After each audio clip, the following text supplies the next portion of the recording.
Chapter 11:31. The one who was the most relaxed was Timagoras. Not only did he use this opportunity to reach an agreement with the Sparta emissary on certain aspects, he also completed the task that Callistratus had given him before he left. He also obtained a lot of wealth. The initial harvest this time was quite rich, and it would increase his influence among the people of Athens. However, not long after he returned to Athens, Timagoras was reported by the people, saying that he took bribes in Persia, sold the secrets of Athens, and betrayed the city-state. In addition, there were also many rumors in Athens, mainly saying that he behaved wretchedly in Babylon, and did not perform as well as Peropidas of the Thebes.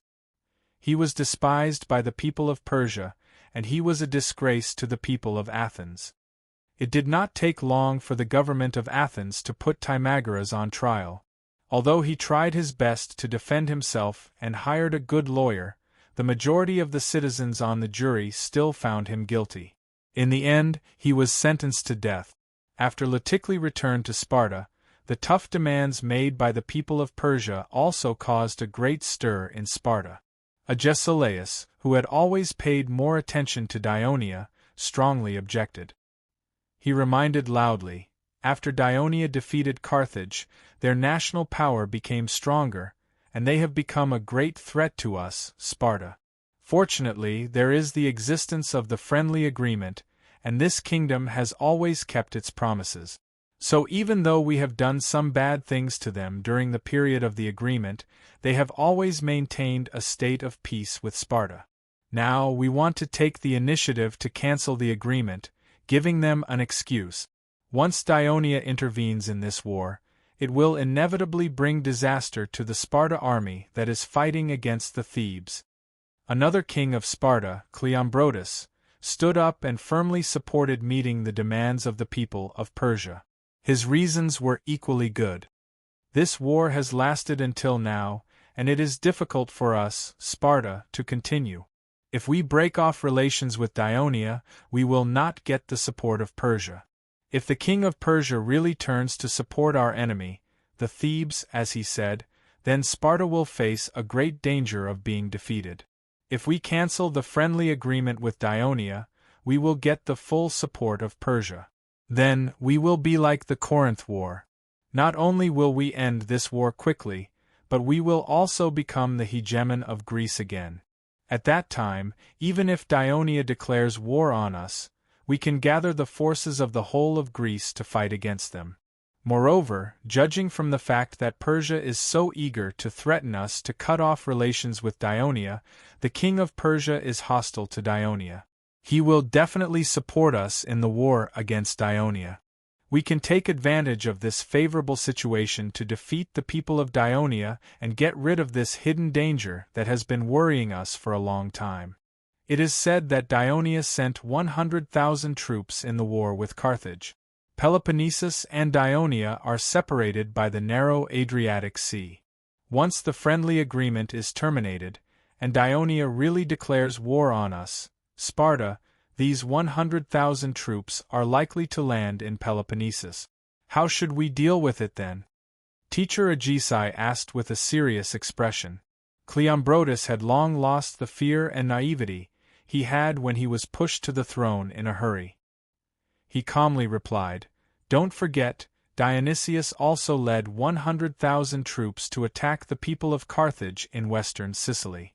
But in fact, we all know that his real combat power is the tens of thousands of mercenaries.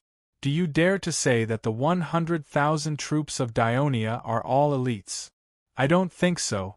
On the contrary, after we re-establish the agreement with the Greek city-states, if Dionia really dares to send troops to land in Peloponnesus, we can just call on the Greek city-states to resist the invasion of Dionia. With the help of Persia, we can build an army and defeat them. Not only will we completely solve the hidden worries of Sparta, but we can also increase the influence of Sparta in Greece." Agesilaus frowned and reminded, since the establishment of Dionia, they have never suffered a defeat in the war they experienced. Even if their army is not all elites, their combat power is definitely not weak. and they are from the army of the same country. Even if we can call on the city-states to build an army, this army will certainly not be as united as them, and it will not be conducive to command. The respectable Agesilaus. Cleombrotus suddenly sneered. All these years we, Sparta, have commanded the coalition of other city-states to fight against the enemy, and we won more than we lost. This is a talent that our Sparta generals must have. More than 10 years ago, you even commanded the people of Asia Minor to fight against Persia. Why are you saying that what we are doing is wrong? Without waiting for Agesilaus to respond, Cleombrotus looked around, suddenly raised his voice, and said loudly, "The so-called Dionysian army is always victorious. That is because they have not encountered us, Sparta. Do you still remember the threats that the king of Dionia said to us before we signed the first friendly agreement with Dionia? All these years, he has been peeping at us like a poisonous snake on the west coast of the Adriatic Sea, causing us to be on tenterhooks and not dare to slack off. Maybe now is the time to solve this problem. Wise elders and inspectors, whether Sparta can overcome this difficulty depends on your decision." Agesilaus looked at Cleombrotus, who was giving an impassioned speech in the middle of the hall. For some reason, the scene of him defeating his nephew Leotychides and seizing the throne more than 20 years ago appeared in his mind. Now that he was old and weak, did he really not have the courage to do so? Agesilaus hesitated. Breaking off relations with Dionia and offending Dionia might lead to war, but not breaking off relations would also offend Persia, which would turn to support Thebes. Not only would the current war not stop, but it would also become more difficult. This was a dilemma. Agesilaus opened his mouth, but in the end, he did not refute. Then, the 30 elders of Sparta, including the 2 kings, voted on whether to cancel the friendly agreement with Dionia. These Sparta nobles who were over 60 years old might have rich life experiences, but most of them were conservative and only sought stability in everything. Although Dionia was closer to Peloponnesus, it had never set foot in Greece. On the contrary, Persia, which was thousands of miles away, had always exerted influence on Greece. Whether it was the War of Peloponnesus or the War of Corinth, Persia had helped Sparta greatly. These elders were undoubtedly people who had personally experienced these wars and felt it deeply. But the final result of the vote was 2020. In fact, Agesilaus' influence played a big role in it. Compared to Cleombrotus, who had not performed well in military affairs, many elders were more willing to believe in the wise and prestigious Agesilaus. Now, the final decision fell on the hands of the 5 censors. The censors of Sparta had a lot of power. They could investigate and supervise the king and elders, and were responsible for diplomacy and supervision of the army. However, they were chosen from ordinary civilians. These civilians received arduous military training from a young age and continued to fight when they grew up. They only left collective life at the age of 30. Other than being proficient in military skills, most of them did not know much about politics, diplomacy, and other aspects. There were not many citizens who were as knowledgeable and politically intelligent as Cleombrotus. That was why Sparta had always been tough against outsiders. They would only choose to retreat when they suffered a heavy setback. But this year, all 5 censors chose to sever ties with Dionia. The reason was simple. The war with the Thebes had not made any significant progress, and the country was in dire straits. The soldiers were constantly injured and the people were suffering. The war weariness was very strong. The choice of the censors reflected the public opinion at this time. The people of Sparta desperately wanted to stop the war and restore peace. As for the possibility that this would lead to a stronger enemy, Dionia, they did not think that far ahead. This result did not disappoint Agesilaus. Instead, he breathed a sigh of relief. Since the gods had made a choice for Sparta, he did not need to worry about anything else. Seeing Agesilaus stand up again, Cleombrotus could not help but say proudly, "Now that the resolution to sever ties with Dionia has been passed, it's useless even if you want to refute it." Agesilaus ignored him and looked around at the crowd. Even if we have decided to sever ties with Dionia, we should at least send a messenger who can speak and explain to the king of Dionia why we have no choice but to sever ties. If we are sincere enough, I believe that Dionia will not be angered and declare war on us at a critical time when we are negotiating with the Thebes. I've said it before, Sparta is not afraid to fight with Dionia. We can use this opportunity to get rid of this big problem. Cleombrotus reminded with dissatisfaction. King Agesilaus is right.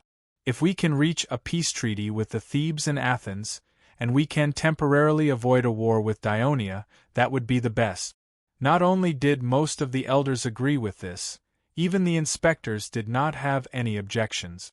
However, they were troubled by the choice of the messenger, because from the few times they had dealings with Dionia, the king of Dionia was not a person who was easy to talk to. So sending a messenger who was familiar with him and good at diplomacy to Thurii would definitely have a much better effect. However, both Callisops and Phoebidas had died in battle, and the rest of Sparta was completely unfamiliar with Dionia. Chapter 1132. I recommend a person to be the envoy of Sparta to Dionia. I believe he will be able to complete this mission. Agesilaus looked at the puzzled eyes of the crowd and said loudly, "This person is Xenophon." Cleombrotus was taken aback and immediately retorted, "You're out of your mind. Xenophon is not a citizen of Sparta. How can he be the envoy of Sparta?" Agesilaus was not angered by Cleombrotus' impolite words. He calmly said, "Xenophon has lived in Sparta for more than 20 years and has participated in many battles with the citizens. Even when facing his mother state, Athens, he did not stop waving his spear. His achievements are no less than our warriors. Moreover, he also used the pen in his hand to promote the excellence of our Sparta political system to the Greek city-states, increasing our influence on our allies. This is something that we, Sparta, cannot do. In addition, his son has always served Sparta and is still fighting in the Boeotia region. Such a Greek scholar who has made so many contributions to Sparta, even if he does not have the identity of a citizen of Sparta, his actions have proven that he is a citizen of Sparta and an excellent citizen of Sparta. As for why I recommend him to be the envoy to Dionia, it is because he participated in the Persia expedition and later became a mercenary leader in the expedition. I once heard from Chrysippus that during the Persia expedition, Xenophon had a deep friendship with the current king of Dionia and the Devers. I believe that with him as the envoy to Dionia, the effect will definitely be better than others.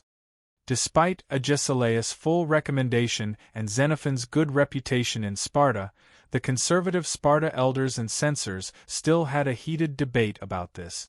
Finally, at the end of the 22nd year of the kingdom, 372 BC, the Sparta Council of Elders finally made a strange decision.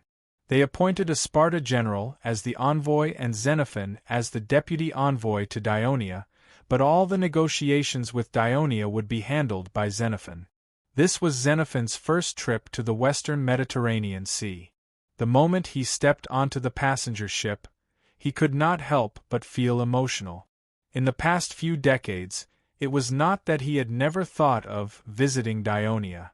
Even after Dionia held the Greek Scholars' Conference, they had sent him many invitations, but he did not go in the end. One of the reasons was that he knew that Sparta, where he settled, was hostile to Dionia, and Agesilaus, the king of Sparta, who had always taken care of him, was even more wary of him. If he rashly went to Sparta, the people of Sparta would definitely hold a grudge. Another reason was that he had rejected the invitation sent by the Devers when they went to Great Greece. Now that the Devers had established a great career in the western Mediterranean Sea, he could not go there in excitement. After all, he had his own pride. Now that Sparta had given him this mission, he finally had the opportunity to see the kingdom of Dionia established by his former good friend, the Devers, with his own eyes. The route Xenophon took to Thurii was almost the same as the route Chrysippus took to Thurii, but after more than 10 years of development, the situation was completely different. Not long after the passenger ship passed by Kekala Island and crossed the midline of the entrance to the Adriatic Sea, it encountered a patrol fleet of Dionia. It was a fleet consisting of 4 three-oared warships and 8 small and medium-sized warships. When the captain of the passenger ship told him that it was a patrol fleet of Dionia, he could not believe it. The strength of such a fleet was close to the naval configuration of some of the medium-sized city-states in Greece. Some city-states were even weaker than them. And this was just a patrol fleet of Dionia? So Xenophon asked twice. After getting a definite answer, he was still skeptical. He even thought that Dionia was deliberately expanding the size of its patrol fleet to intimidate the surrounding forces. The passenger ship landed at the port of Odlum. Today's port of Odlum was several times larger than when Chrysippus was sent to Thurii, and the scale of its sea trade had also increased several times. The main reason was that Dionia's conquest of Mountain Gaul had deterred the forces in central and northern Italy. The Veneti, Umbrians, had taken the initiative to express goodwill and form an alliance with Dionia. Even the influence of Dionia had spread to some of the Illyrian coastal city-states on the east coast of the Adriatic Sea. When these forces took the initiative to approach Dionia, of course, seized the opportunity to strengthen ties with them through trade and cultural infiltration. The Adriatic Sea was a natural sea route. Many of the towns of Dionia bordering the sea and the newly joined Dionia's alliance became unusually frequent. Odlum was just one of them. However, its geographical location was special. Not only could it enjoy the benefits of trade in the Adriatic Sea, but at the same time, some merchant ships from the eastern Mediterranean also docked here. In order to be able to meet the growing needs of trade and tourists, Odlum not only expanded the port, but also built 2 additional ports next to it. Its urban area had also expanded again and again. The size of the entire city of Odlum was even close to the center of the region, Udi. It was no longer the small town of Masapi in the past. When the governor of Odlum learned of the arrival of the Sparta emissary delegation, he specially sent people to welcome Xenophon and his entourage. He even held a banquet to welcome them. Xenophon politely declined and even praised that Odlum's port was exceptionally prosperous. It would definitely be one of the top towns in the kingdom of Dionia. If it continued to develop like this, it would definitely be comparable to the port of Piraeus in Athens. The governor of Odlum hurriedly expressed that there were many port towns like Odlum in the kingdom of Dionia. If Odlum wanted to become one of the top port towns, it would need to put in more effort. Many? When Xenophon heard this, he could not help but blink. He felt that he seemed to have discovered a characteristic of the Diorians. They liked to exaggerate the strength of the kingdom to outsiders. After bidding farewell to the governor of Odlum, Xenophon and his entourage sat in a carriage and headed west. Along the way, Xenophon saw the road built by the people of Dionia. It was flat, wide, sturdy, and beautiful. The carriage moved smoothly on it at a fast speed. He was amazed by it. However, when he heard from the coachman that roads like this had already been laid all over the kingdom, connecting various towns, his previous prejudice made him subconsciously think that the other party was boasting again. Because in his impression, even in Greece, such roads were only comparable to the road from Piraeus to Athens. Odlum's port was prosperous, so it was understandable that the road connecting to the outside world was better, but it was hard to say for other places. However, Xenophon gradually began to feel that this excellent road was built a little too long. After the carriage had traveled for more than half a day and passed by a town or two, the road was still extending. His prejudice in his heart was wavering. As they passed by Tarentum, Xenophon could not help but look at it. All these years, the people of Sparta who were on good terms with him would occasionally talk angrily about this Sparta state that was forcibly taken away by the people of Dionia. This was also one of the reasons why the people of Sparta were hostile to Dionia. At this moment, he very much wanted to go in and see what Tarentum, which had become a free city in the kingdom of Dionia, was like now. However, the person in charge of the Odlum convoy, who was responsible for transporting them, refused. He believed that it was their duty to send the Sparta emissaries safely to Thurii as soon as possible. There should be no delay in the middle of the journey to avoid accident. Xenophon was a little dissatisfied, but there was nothing he could do. The convoy finally arrived at the naval base not far from Tarentum. It was already dusk. After the guards of the base carefully checked the official documents of the Sparta emissaries in Odlum, they were allowed to enter. As it was already late, the Sparta emissaries could only rest in the camp for the night. When Xenophon learned that this was the naval base of Dionia, he wanted to take the opportunity to take a look at the armaments of the Dionia navy. However, the guards in the camp restricted them to stay in the residence and were not allowed to walk around. Of course, the accompanying Sparta people were dissatisfied, but before they left, Agesilaus solemnly warned them that they should try their best to befriend the people of Dionia during the journey, and not provoke them to avoid bringing disaster to Sparta. Therefore, the Sparta emissaries chose to bear with it. Unexpectedly, the next day happened to be the training day of the naval base of Tarentum. 2 subfleets of the first flotilla of Dionia sailed into the port early for formation and confrontation training. When Xenophon and the others left the dock on a clipper, they were just able to see a corner of the fleet training. Amid the loud sound of bugles, nearly 200 warships were docked in the wide bay, constantly changing formations as they sailed at high speed. It was a spectacular and lively scene. Naval warfare was not Sparta's forte. Xenophon himself had never participated in a naval battle. They could not see anything from this training, but the number of triple-hulled warships still left them speechless. The size of this fleet is close to the naval level of the Athens Navy at its peak, so it's understandable that the patrol fleet has such a configuration. Xenophon thought to himself. Seeing their surprise, the captain of the clipper could not help but proudly remind them, these are not the only naval warships of Dionia. In addition to this naval base of Tarentum, there are also several naval bases such as Brindisi, Catania, Lily. There are more than 1,000 warships. Xenophon's heart skipped a beat. Although this time he still felt that the people of Dionia were bragging again, some of what they said might be true. Although Xenophon did not know much about other naval bases, Brindisi was close to Peloponnesus, and the people of Sparta had a certain understanding of it. Therefore, it was likely that Dionia, which had multiple naval bases, really had multiple naval bases. Chapter 1133. Looking at the place that the Dionia people called the naval base, it was not a naval port as the Greeks understood it to be. It was more like a town.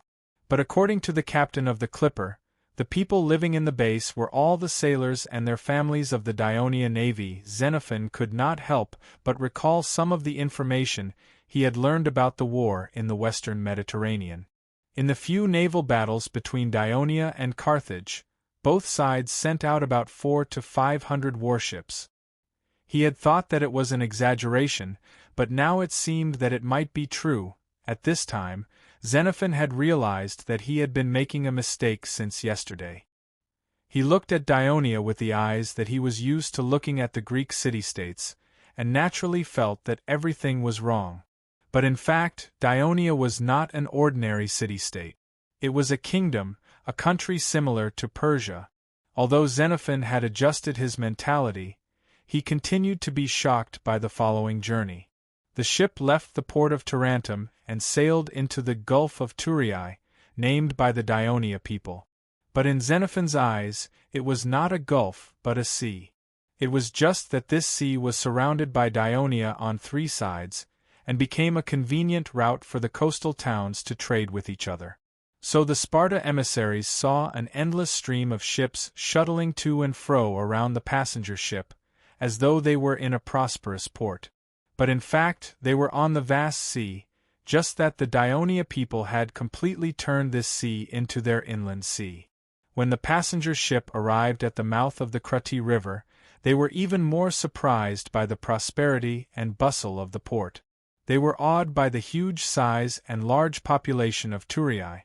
Even the few Sparta people who were the most disapproving of this mission became uneasy, because even the stupidest person could tell that with such a prosperous trade and large population, Dionia was fully capable of sending a large army to bring trouble to Sparta, who were in trouble at the moment. So everyone in the emissary group became a little gloomy, and gradually, they did not even speak. When the passenger ship entered the port of the inner city of Turii, officials from the Ministry of Foreign Affairs of Dionia came to welcome them. But they did not bring the emissary group to the royal hotel, but directly to the palace, because the king of Devers wanted to meet the Sparta emissaries. Walking in the streets of the inner city, Xenophon saw the dazzling statue of Hades on the hill in the distance, making him feel as though he was in the inner city of Athens. But in fact, there was a big difference. The inner city of Turii was obviously much quieter and tidier than Athens, and there were many strange buildings, such as the rumored elevated bridge, huge water wheels, automatic water-spraying pools, the triumphal arch that represented the glory of Dionia, the different arena, a unique and profound library, and the magnificent the hall. Xenophon knew that it had been less than 30 years since the establishment of Dionia, but at this moment, he had the illusion that the city of Turii had a deep and long cultural heritage. Finally, they came to the palace, where the national flag of Dionia was flying high. Xenophon and another Sparta emissary, the elders and censors of Sparta, finally agreed to Agesilaus' suggestion, but they only made Xenophon the deputy emissary, and the chief emissary was a Sparta general who had made many military achievements. This way, he could monitor Xenophon and prevent him from doing anything wrong, and at the same time, minimize the criticism from the people, led by the ceremonial officer into the palace. Because of what he had seen and heard, even the Sparta emissary, who was known for being overbearing and unreasonable, was a little nervous at the moment, let alone Xenophon. He had already forgotten the joy of seeing his old friend, and all he could think about was how to complete the task given to him by the Sparta people, and at the same time, prevent the powerful people of Dionia from retaliating. "Your Majesty, the emissary of Sparta has arrived. Invite them in." The voice was steady and heavy, almost without the familiarity it once had. Xenophon composed himself, adjusted his clothes, and stepped into the hall. In addition to the palace guards and the ministers of the main departments of the kingdom, there were also 6 former presidents of the Senate. They did not happen to be here, but had been serving in the palace for the past few years, because they were now known as the assistant ministers of the kingdom. In the second year after Dionia conquered Gaul, in a Senate meeting, a newly promoted senator suddenly raised an objection, criticizing the current Senate system.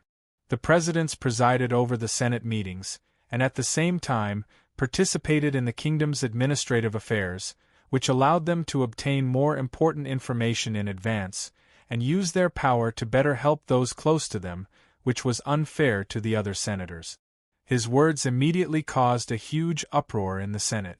The elders who supported the rotating chairman all criticized him, while the other elders who were dissatisfied with him also helped him to refute.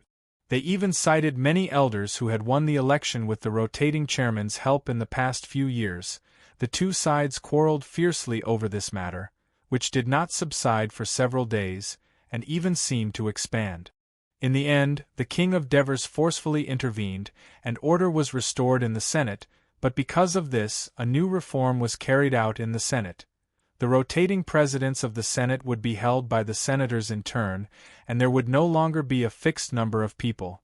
In addition to enacting and amending laws, electing regional governors, and supervising the administrative performance of mid-level and senior officials, all the kingdom's administrative decisions and foreign affairs would no longer be submitted to the Senate for review and approval, but would be directly decided by the kingdom's administrative office, The kingdom would establish the position of assistant ministers, a total of 6, whose terms were the same as the ministers of the various ministries, and would assist the king in managing the kingdom's administrative affairs. At the end of their term, they could be elected by the Senate, and approved by the king to take over. The Devers took advantage of the storm in the Senate this time to reform it. The Senate's power was reduced, and its functions became more singular. More power was returned to the kingdom's administrative office, which made the administrative efficiency faster and more efficient. The reason why the Senate made such a big concession was that ever since the Devers were crowned with the name Hades, their prestige in the kingdom was unprecedented. The ordinary senators did not dare to oppose them, and the rotating presidents who had the ability to organize everyone to oppose were caught in their weakness, becoming the core of this storm, unable to fend for themselves. In addition, the Devers gave them a way out by using the position of assistant minister, so his plan to take back power was successfully realized in the end. Of course, Xenophon did not understand the political changes in the kingdom of Dionia, nor did he pay attention to the ministers standing on both sides. Ever since he walked into the hall, his eyes had been fixed on the man sitting high on the throne. Divers, who was wearing a crown, stood up and walked down the throne with an agitated expression. He strode up to Xenophon and gave him a strong hug. As it happened too quickly, the ministers and guards in the hall had no time to stop them. They heard the Devers' hearty laughter. "Xenophon, Xenophon, I thought I would never see you again in this life. I didn't expect that with the blessing of Hades, we finally meet again." The Devers' sudden action was also beyond Xenophon's expectations, and he was quite touched. He immediately put aside what he had planned to say when they met and sighed. "Yes, we haven't seen each other for 27 years since we parted at Byzantium. You have a good memory." The Devers put his hands behind his back and bowed slightly to look at him. He asked with a smile, "Do you remember what I said at the time?" Xenophon frowned and pondered for a moment before shaking his head. "I don't remember." The Devers raised his eyebrows slightly and pointed around. He said slowly, "I said, I'm going to Greece, I'm going to build a country of my own, and I invited you to join us, but you refused. It's been 27 years. Do you think what I said at the time has come true? Your Majesty, King of Dionia, you have created countless miracles when you were in Persia. So, I take it for granted that you can do anything amazing after that," Xenophon replied unhurriedly. "Ha ha ha!" The Devers laughed heartily again. He patted Xenophon's shoulder and said meaningfully, "I haven't seen you for so many years, and you've become very eloquent. Is it because you've been with King Agesilaus of Sparta for a long time?" "It's because of what I've seen in Dionia. I can't help but be in awe of it," Xenophon said sincerely. The Devers stared at him and stopped smiling. He said seriously, "Every time I read the long march that you wrote, I would think of the difficult days when we went through thick and thin together in Persia. Our friendship should not fade with the passage of time. Just like how no matter how powerful Dionia is, it will always treat its friends with sincerity. So, all these years, I've specially asked an envoy to send you an invitation to Dionia to participate in the Scholars' Conference so that we could have a good gathering. But I've never been able to fulfill my wish." Xenophon felt guilty and did not respond. "It seems that you're not doing very well in Sparta," the Devers said half jokingly and half seriously. "That's not right." Someone beside him immediately retorted loudly. "Xenophon is highly respected in Sparta. Otherwise, he wouldn't have been sent as an envoy to Dionia this time." The Devers' gaze immediately became sharp and pierced the man in a red cloak with his hair combed into a thick braid. He asked in a deep voice, "And who are you?" "Citizen of Sparta, Gesilas. I was appointed by the Council of Elders to accompany Xenophon to Dionia." The man did not avoid the Devers' sharp gaze and answered in a loud voice. Chapter 1134. The Devers just nodded his head, indicating that he understood. He then turned to look at Xenophon, and said with a gratified expression, "To be able to become an envoy of Sparta as a guest, it seems that you've been living well in Sparta, Xenophon." He patted Xenophon's shoulder again and turned to his throne. At the same time, he asked, "Why did you come to Dionia as an envoy this time? To renew the friendly agreement? I remember it still has a few years before it expires." Gesulus opened his mouth to speak, but Xenophon quickly stopped him, and then said in a measured tone, "Ever since the war between the Thebes and Sparta broke out, it has lasted for several years, causing great damage to both Peloponnesus and central Greece. In order to restore peace to Greece, Sparta decided to make peace with the Thebes and Athens. But the two sides have been fighting each other for years, with many casualties and deep hatred. It is not easy to make peace, so it is best to find a powerful country to persuade the two sides to sit down and negotiate. So Sparta chose to come to us, Dionia." The Devers, who had returned to his throne, leaned forward and interjected with interest, "It seems that our friendship of more than 10 years has not been in vain." Both Xenophon and Gesulus looked embarrassed. Xenophon coughed twice and said in a low voice, That? Sparta did consider inviting Dionia as a mediator, but although Dionia is powerful, it has no influence in Greece, and it is difficult to deter the unruly Thebes and Athens. And it just so happened that Sparta found out that Athens and Thebes had sent envoys to Persia one after another. You also know that Persia played a big role in the last Corinth War, being able to stop the war and reach an agreement. In order to prevent Persia from supporting the enemy, Sparta had to send envoys to Persia. Dionia doesn't have much influence in Greece.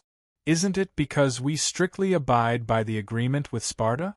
Although it's so close to Greece, we, Dionia, have never interfered with the politics of Greece for more than 10 years. Now, Sparta is complaining that Dionia has no influence in Greece. And Teres, one of the assistant ministers, could not help but interrupt and complain. On the contrary, Sparta has secretly done some things in the western Mediterranean during the period of the agreement, adding some trouble to Dionia. I also have a question for the emissary of Sparta. Everyone knew that Sparta had been receiving Persia's support all these years, which was why they signed the great king's contract and became the leader of the Greek city-states again. This time, if Sparta wanted to stop the war and negotiate, shouldn't they first seek Persia's support?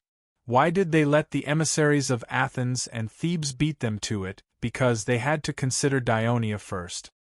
Another assistant minister, Cypros, also followed up with his own questions, trying to expose some of the lies in Xenophon's words. Faced with the questioning of the Dionia ministers, Xenophon could not help but feel a little nervous at the moment, even though he was prepared. Dionia's performance in keeping its promise is very respectable to the people of Sparta.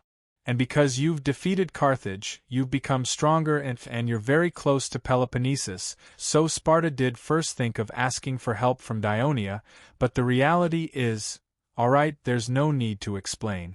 Since Sparta has decided to seek support from Persia, why did they send you to Dionia? Did Persia refuse Sparta's request? The Devers asked with a faint smile. Xenophon met the deep gaze of the Devers and faintly had an illusion that the king of Dionia had already known the whole story. Suddenly, he was enlightened and did not make any more excuses. He said directly, Persia promised to support Sparta, but asked Sparta to break off friendly relations with Dionia. Otherwise, they will turn to support Athens and Thebes, and let Sparta taste an unprecedented defeat. So Sparta sent me here as an emissary to end the friendly agreement that has lasted for more than 10 years with Dionia. Xenophon's words caused quite a commotion in the hall. In order to get Persia's support, Sparta did not hesitate to break off friendly relations with us, Dionia. Are they not afraid of offending us, Dionia, and causing a new war? The military minister, Alexis, asked sternly. Gesulus, who had been silent before, could not help but say loudly, Before I left, King Ergesilaus told me that ending the friendly agreement with Dionia this time was indeed a last resort. After the armistice agreement is signed, we, Sparta, will resume our relations with Dionia and sign a new friendly agreement. Please rest assured. It would have been better if he had not said this. After he finished speaking, the whole hall was like a frying pan. Even Hacker, who was usually gentle, said coldly, "What does Sparta mean by this? Does Dionia look so easy to bully? If they want to break the agreement, they can break it. If they want to renew it, they can renew it. You have to know that this is the Western Mediterranean Sea, and Dionia is the only king here. All city-states and forces are scrambling to attach themselves to Dionia and take pride in joining the Dionia alliance. With the current strength of Dionia, it has rarely signed an equal agreement with other city-states. Since you, Sparta, don't think that this friendly agreement is precious, when this agreement is torn up, you, Sparta, will deeply feel the terrible pressure that you did not feel in the Corinth War and the Thebes War." After Gesulus finished speaking, Xenophon knew that it was going to be bad. Seeing that Gesulus still wanted to refute, he hurriedly stopped him and subconsciously cast a pleading look at the Devers. "Enough." The Devers raised his hand and suppressed the anger of the minister. He said seriously, "We, the people of Dionia, regard a promise as our life. Once the agreement is signed, no matter what happens in the future, we will fulfill the agreement. But perhaps for Sparta, an agreement is signed to be torn up." The Peloponnesus War achieved a truce, but a few years later, the Corinth War broke out. Not long after the great king's peace treaty was signed, the Thebes War broke out. Every time, Sparta was the first to break the agreement and start the war. So, we have long been mentally prepared for this friendly agreement to be cancelled by Sparta. It's easy to cancel it, but it's difficult to get it back. You have to know that many people of Tarentum and Carthage still regret it. Xenophon listened to the Devers' meaningful words and was shocked. The Devers emphasized his tone and asked word by word, "I am asking you now, Xenophon. Is Sparta sure that they want to cancel this friendly agreement?" Xenophon hurriedly replied, "Yes. In order to reach a truce as soon as possible and restore peace, Sparta has no other choice. But I can guarantee that although the agreement is cancelled, Sparta will still maintain peace with Dionia. This is not up to Sparta." The Devers smiled slightly. "Now it seems that the king of Persia has a deep grudge against Dionia. But for the sake of you, Xenophon, Dionia will not cause trouble for Sparta because of this broken agreement." Xenophon was overjoyed and immediately said gratefully, "Thank you, Your Majesty. The people of Sparta will remember your kindness and are willing to always maintain peace with Dionia, and will never be manipulated by the people of Persia." The Devers blinked disapprovingly, put his hands on the back of the chair, and said with a smile, "Now that business is done, let's talk about private matters. Tonight I will be holding a banquet for you in the palace, and I will also invite some of my mercenary friends who fought side by side in Persia to attend, so that we can reminisce about parting." Having successfully completed the task given to him by Sparta, Xenophon was now in a relaxed mood, and immediately said, "I am very happy to attend this banquet, and have a good drink with my former comrades, to make up for the regrets of the past." The Devers smiled at Alexis and the Minister of Commerce, Marigi. "The banquet tonight will not be without the two of you, so I will first extend an invitation to you." Alexis and Marigi hurriedly expressed their willingness to attend.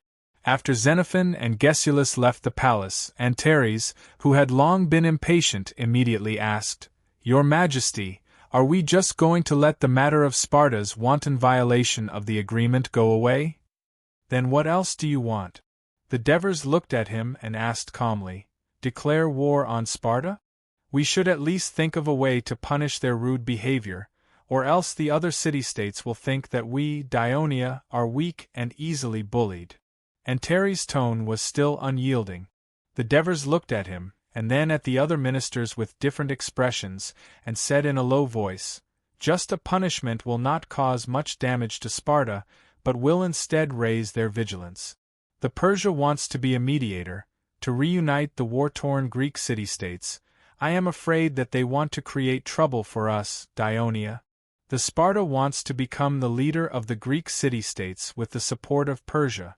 They are all thinking too highly, but I am afraid that things will not go as smoothly as they imagine. What do you mean, Your Majesty? Cypros' heart skipped a beat. The Devers did not give a direct response, but smiled slightly. What we need to do now is to closely monitor the development of the war in Greece, and wait for a favorable opportunity to come. Considering that some of the former mercenary elders were still working elsewhere, the banquet that night was not held, but postponed to 2 days later.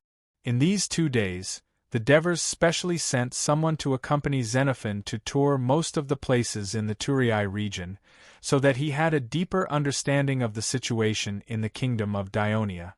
Chapter 1135. 2 days later, a grand banquet was held in the palace of Dionia. Other than the Devers and Xenophon, there were also Helos, Alexis, Amintas, Felicius, Agathia, Tormid, Capus, Antonios, Epthenes, Matones, Olivers, Geogres. Even Princess Christoia attended the banquet. At the banquet, everyone recalled their adventures in Persia and thanked the Devers, Xenophon, and other mercenary leaders for finally bringing them out of danger. They toasted to them one after another, and the atmosphere was quite warm. There were also people who lamented the rich life they enjoyed today and felt sorry for the wrong choices made by Clino, Timicin, and Xenophon. Of course, there were also people who advised Xenophon to leave Sparta and settle down in Dionia to enjoy the rest of his life with his former comrades, but Xenophon perfunctorily brushed them off. When the banquet was about to end and Xenophon toasted to the Devers, he boldly asked with the help of alcohol, "Now that Dionia is so powerful, why is it so lenient towards Sparta for ending the friendly agreement in advance?" The Devers squinted his drunken eyes and calmly told the story. A few years ago, Mauritania, in order to show its respect, sent a few elephants to the kingdom and kept them next to the royal residence. The hounds in the residence barked at the elephants from afar out of fear, but the elephants remained quiet and ignored them. Not long after, the hounds stopped barking, and both sides lived in harmony. Xenophon had visited the zoo in the past 2 days and knew how huge an elephant's body was. After listening to the story, he was silent for a moment. Sparta's emissaries quickly returned to Sparta. After learning that the king of Dionia had calmly accepted the matter of Sparta ending the friendship agreement and did not intend to punish them, the elders and inspectors heaved a sigh of relief. However, when Xenophon visited Agesilaus, he described in detail what he saw in the kingdom of Dionia and reminded him solemnly, "Although Dionia has no ill intentions towards Sparta, it's best to sign a new contract with Dionia as soon as possible to restore our friendship." It was an obvious question, but Agesilaus thought about it for a while and said with a serious expression, "You're right. We must hold the peace talks with Thebes and Athens as soon as possible. The contract must be signed as soon as possible. Only then will Sparta have the confidence to negotiate with Dionia." In the spring of 371 BC, the 23rd year of the Holy Kingdom of Dionia, the War of the Thebes, which had lasted for many years, finally ushered in the dawn of peace. With the support of Persia, the two sides of the war would hold peace talks in the city of Sparta. As it was the home ground of Sparta, the main city-states of the Peloponnesus alliance had sent emissaries to participate in the peace talks. They were the first to arrive at the meeting place. They were followed by the emissaries from Athens. The chief general of Athens, Callistratus, was the main person in charge, and his assistant was Callias, the torchbearer of the Eleusis ritual. The last to arrive was the emissaries from Thebes, led by Epaminondas. In addition, Persia had also sent emissaries to participate in this meeting. At the beginning of the meeting, Athens launched an attack on Sparta. Callias and Callistratus successively accused Sparta of acting arbitrarily and oppressing their allies, which was the main culprit of the war. At the same time, they bemoaned the state of the universe and pointed out the harm caused by the war to the Greek city-states, which resonated with the emissaries from the various city-states present.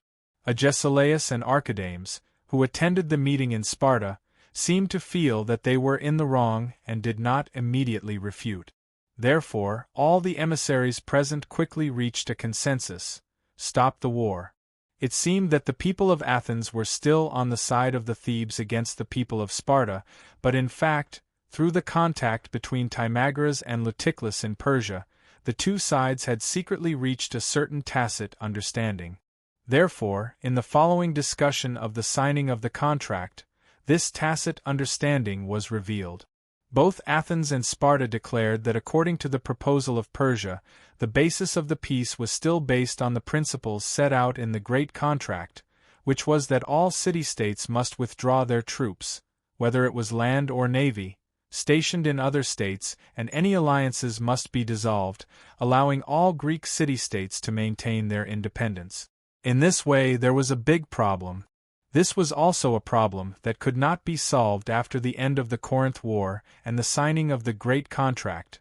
The Athens alliance and the Peloponnesus alliance did not comply with the rules and should be dissolved.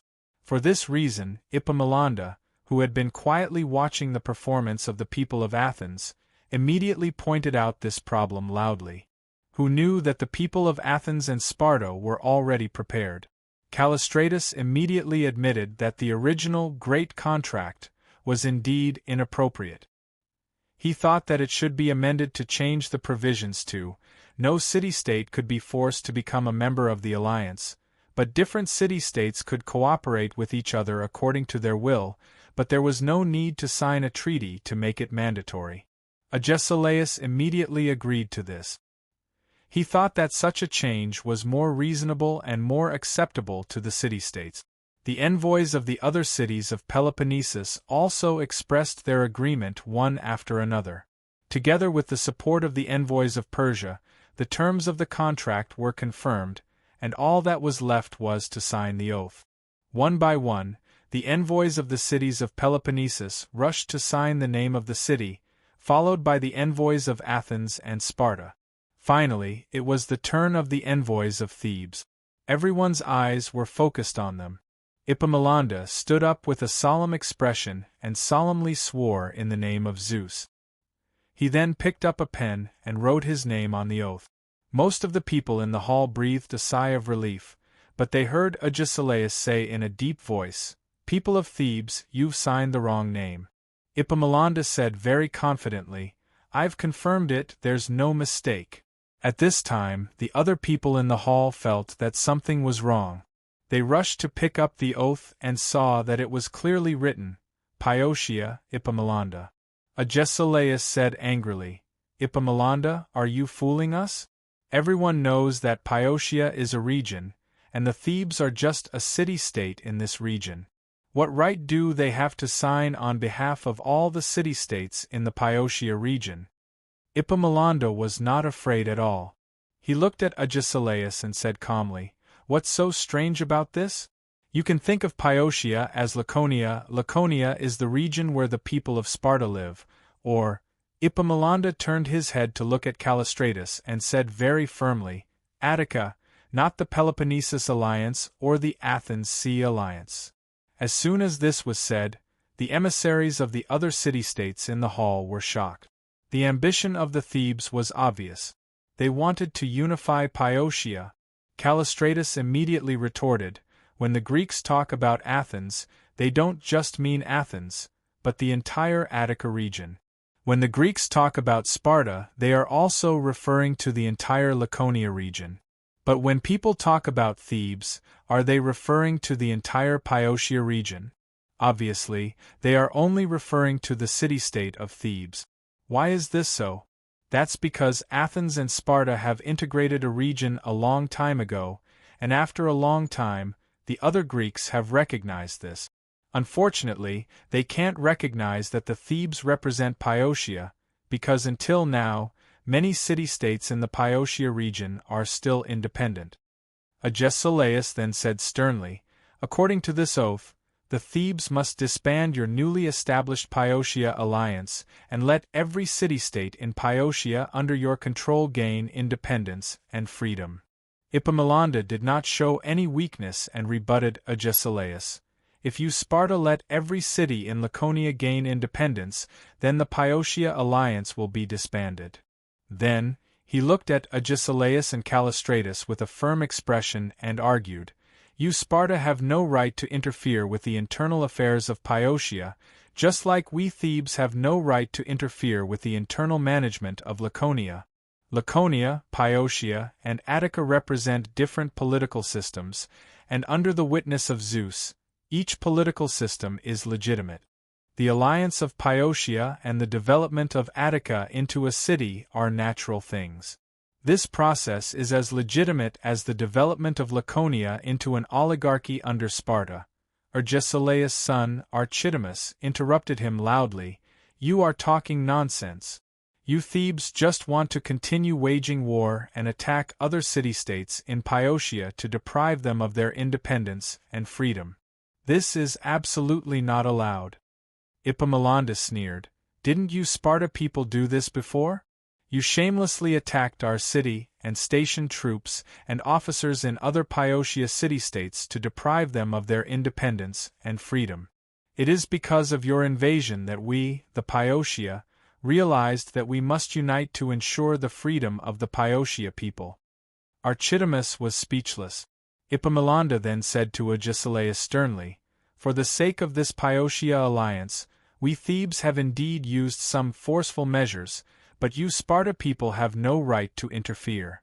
This is because in the ancient times, when no one could accurately measure time, your ancestors adopted even more forceful measures. This kingdom that you maintain is built by them using this forceful method.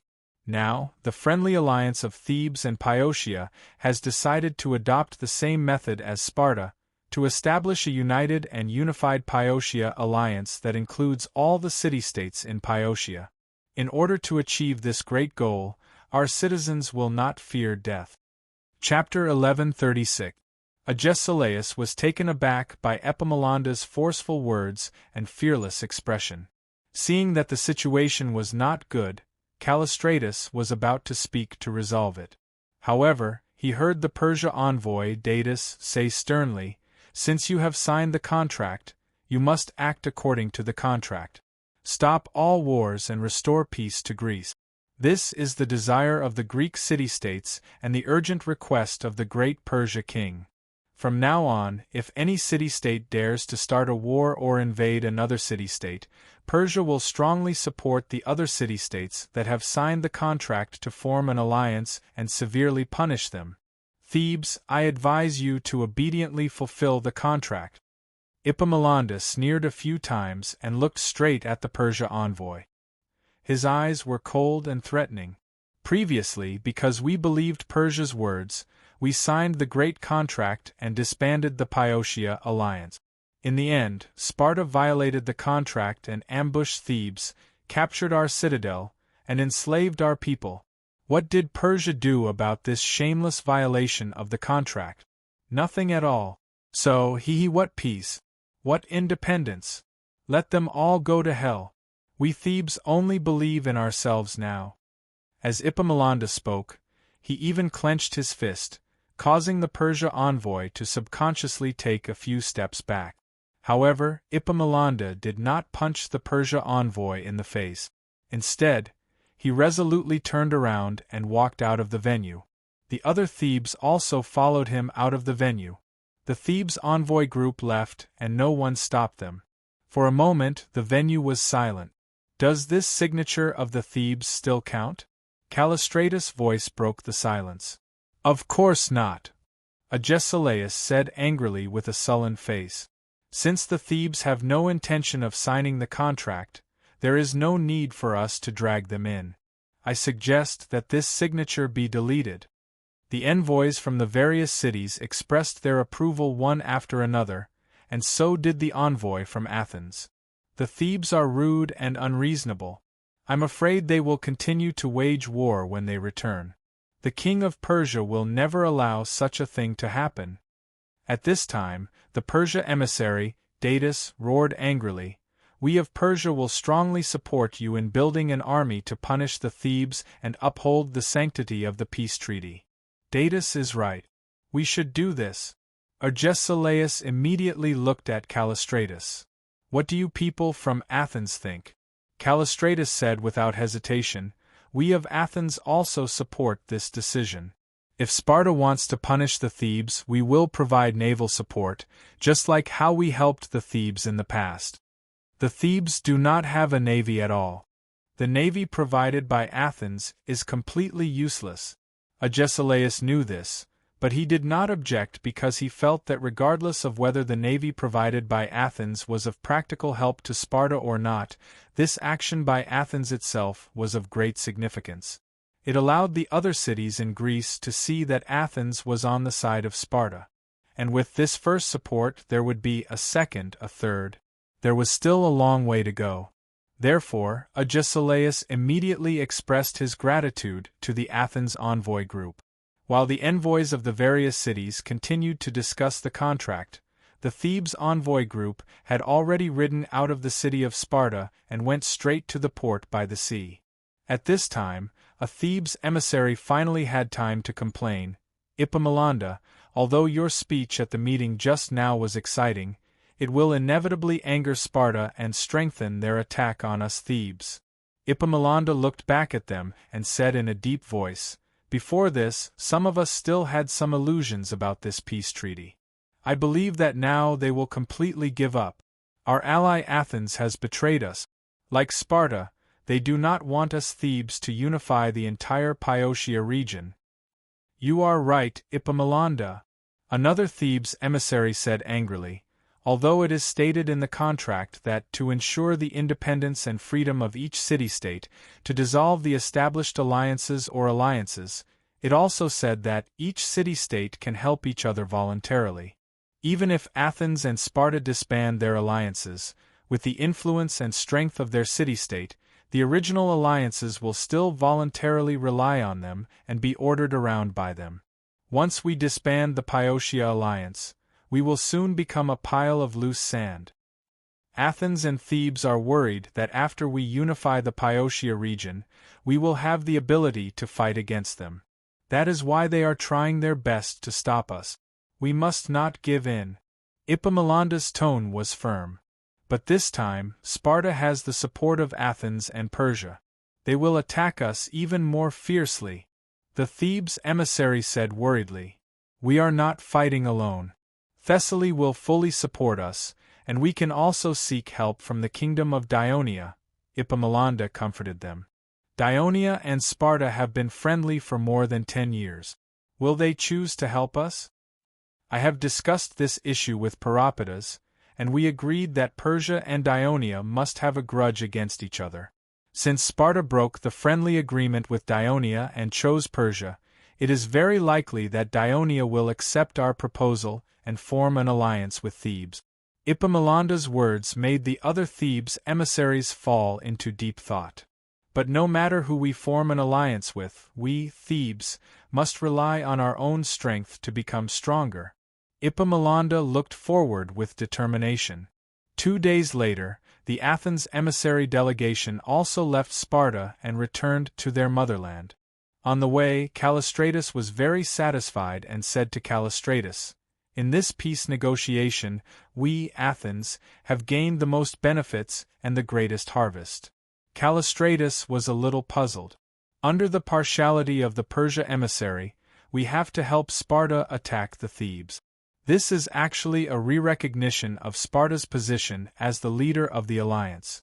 It should be Sparta who has gained the most.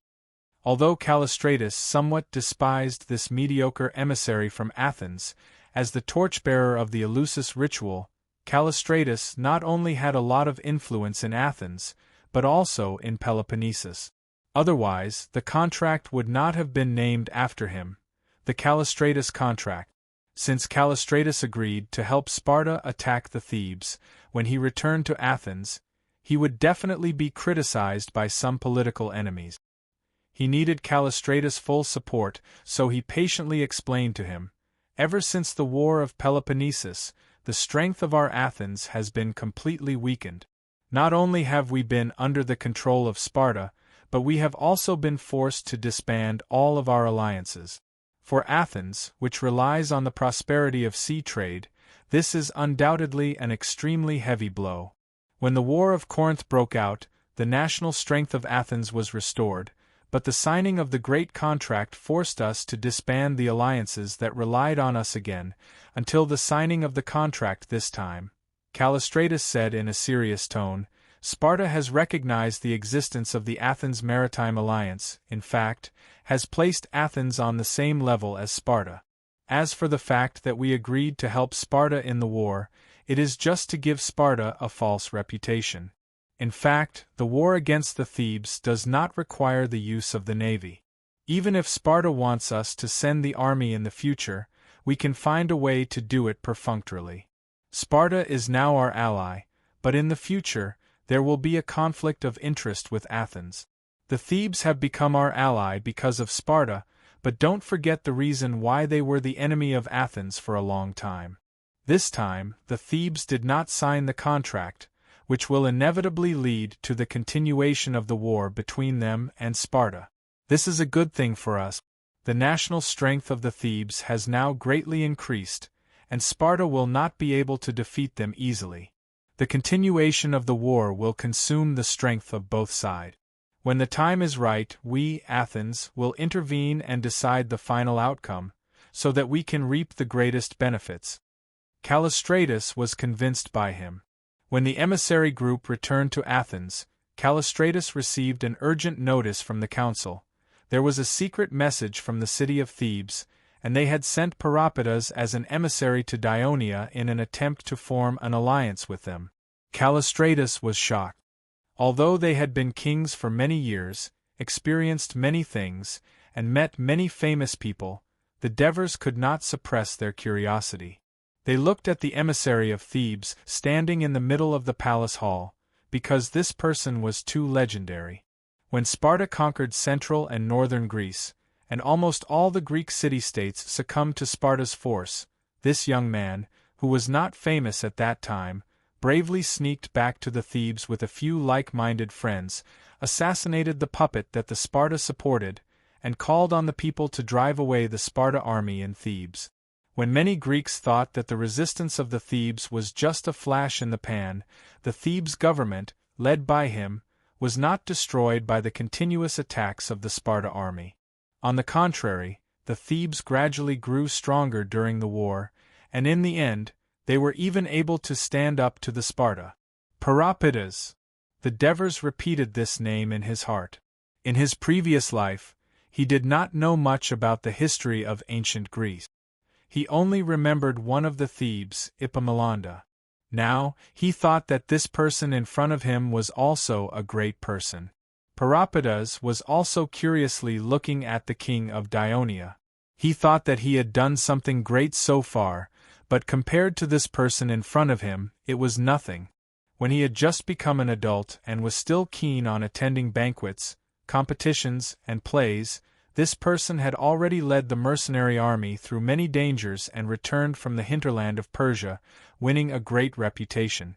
Then, he went to Great Greece, defeated the natives with less than 1,000 troops, occupied Thurii, and founded the kingdom of Dionia.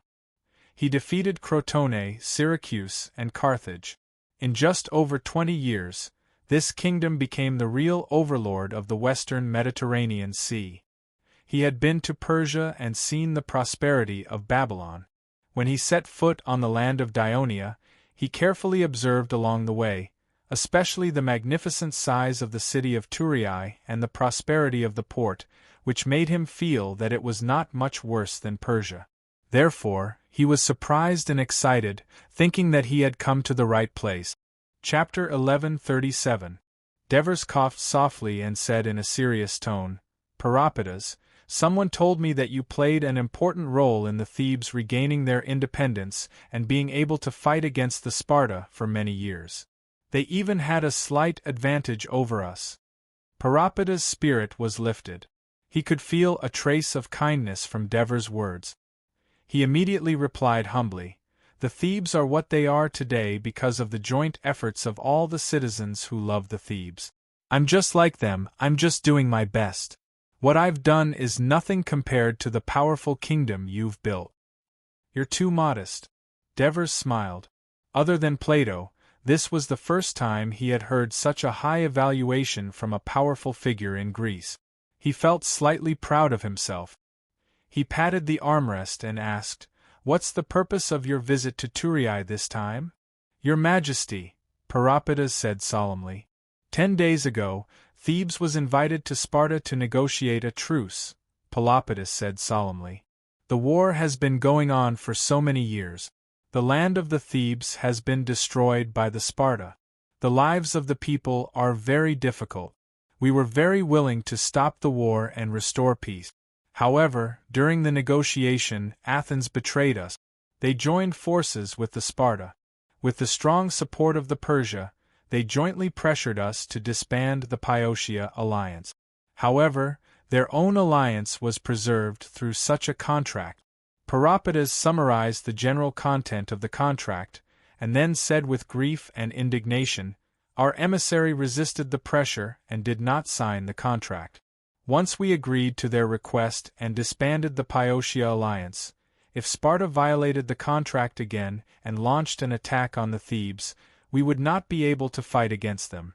Due to our refusal, the Persia threatened us, saying that they would fully support Sparta and severely punish the Thebes. So today, I came to Thurii to seek support from Dionia on behalf of the Thebes." After Peropidas finished, he saw the Devers sitting firmly on the throne with his hand on his chin.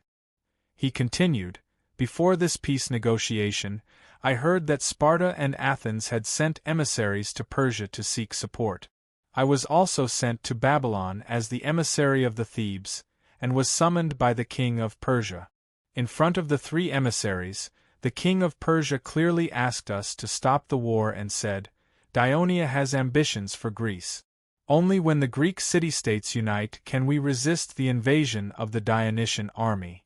So, the king of Persia sent emissaries to promote this peace negotiation in Sparta." The Devers' heart skipped a beat.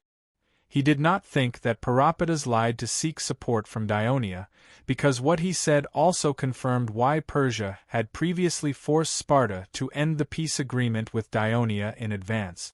It seemed that the Persia had begun to play against Dionia. Thinking of this, the Devers looked at Peropidas and said slowly, "So, do you Thebes think that Dionia is a threat to Greece?" "I think what the king of Persia said is simply a joke," Peropidas said indignantly. "The Persia are foreigners. Since the beginning of the Greco-Persian War, they have been delusional about annexing the Greek land and enslaving the Greek people. For decades, they have never stopped interfering in the political situation of Greece. Nowadays, the continuous wars in Greece have a lot to do with Persia. On the other hand, Dionia is a kingdom mainly established by the Greeks. Since its establishment, it has been living in harmony with Greece without any conflicts or wars. Who is good and who is bad can be easily seen by comparison. So, I have come to ask the noble king to lend a helping hand and help the Thebes to fight against the allied forces of Persia and Sparta, so that all the city-states in Greece can regain freedom and peace, and no longer be under their control.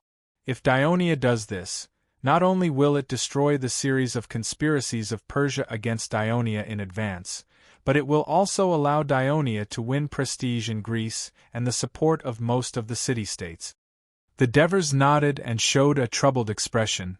"What you said makes some sense, but Dionia and Sparta have been friendly for more than 10 years. Not long ago, I even said to the envoy of Sparta that they will not be punished for ending the friendly agreement in advance. Your Majesty," Peropidas immediately persuaded, "Dionia keeps its promise and is famous for the Mediterranean Sea. It is admirable. But in the more than 10 years that you have been earnestly fulfilling the friendly agreement with Sparta, what did the Sparta people do? As far as I know, they violated the terms of the agreement and secretly maintained contact with Syracuse. They took the initiative to take in some of the remaining Greek forces that hated Dionia. During the war between you and Carthage, these forces also formed an army and invaded the territory of Dionia. It is hard to say that Sparta did not instigate this. The Sparta people are insidious and cunning. As long as it is beneficial to them, they will do anything. It is the same for Thebes, and it is the same for Dionia. To talk about trust with them is like cattle and sheep facing a wolf. We will always be the ones to suffer. Also, it's been almost a month since the Spartans broke their agreement with Dionia. During this month, the Spartans didn't take any hostile actions against the Spartans, so you can be considered to have fulfilled your promise. In addition, because of the armistice negotiations this time, the war between Thebes and Sparta has stopped for a period of time. In the eyes of the Greek people, peace has already appeared. If Sparta attacks the Thebes again after Dionia and Thebes form an alliance, it will let the Greek people know more clearly who the real perpetrator of the war is. It will also let the people of Dionia see more clearly how Sparta people treat Dionia, who has maintained a friendly relationship with them for more than 10 years. Of course, if they can take Dionia into consideration and restore peace in Greece, I think it will be a good thing for everyone. Devers sighed and said, "It seems that your visit to Persia and you were courteously received by the king of Persia is true. You are indeed very persuasive." Pelopidas was overjoyed, but he responded modestly, "That's because what I said is the truth." Devers finally said seriously, "In this case, I agree to form a military alliance between the kingdom of Dionia and Thebes. I hope that this time, our sincere efforts can be treated sincerely by each other." Although Pelopidas had some confidence in gaining the support of Dionia, he did not expect that the king of Dionia would be willing to form a military alliance with Thebes. He could no longer suppress the joy in his heart, and his face was full of smiles. Soon, the foreign minister of Dionia, Ansitanos, and Pelopidas began to discuss the alliance. One day later, Ansitanos came to the palace and reported to Devers. "Pelopidas hopes that Dionia will support Thebes in unifying the Pyotia region?"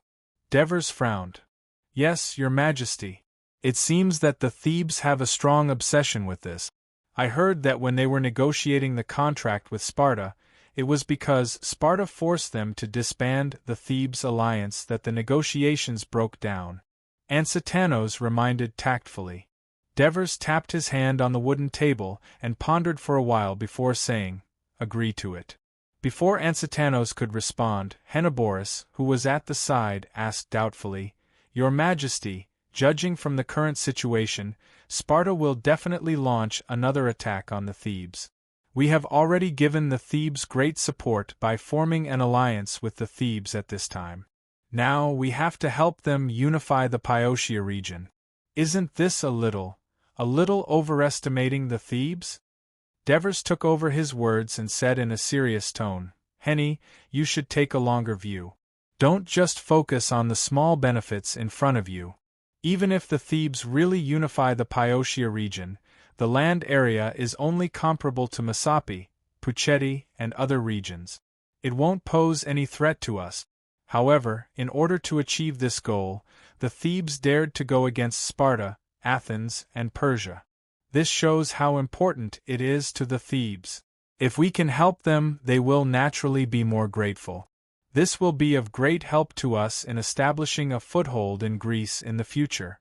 What's more, if our allies are stronger, they'll be able to contend with Athens, Sparta, and other powerful Greek states.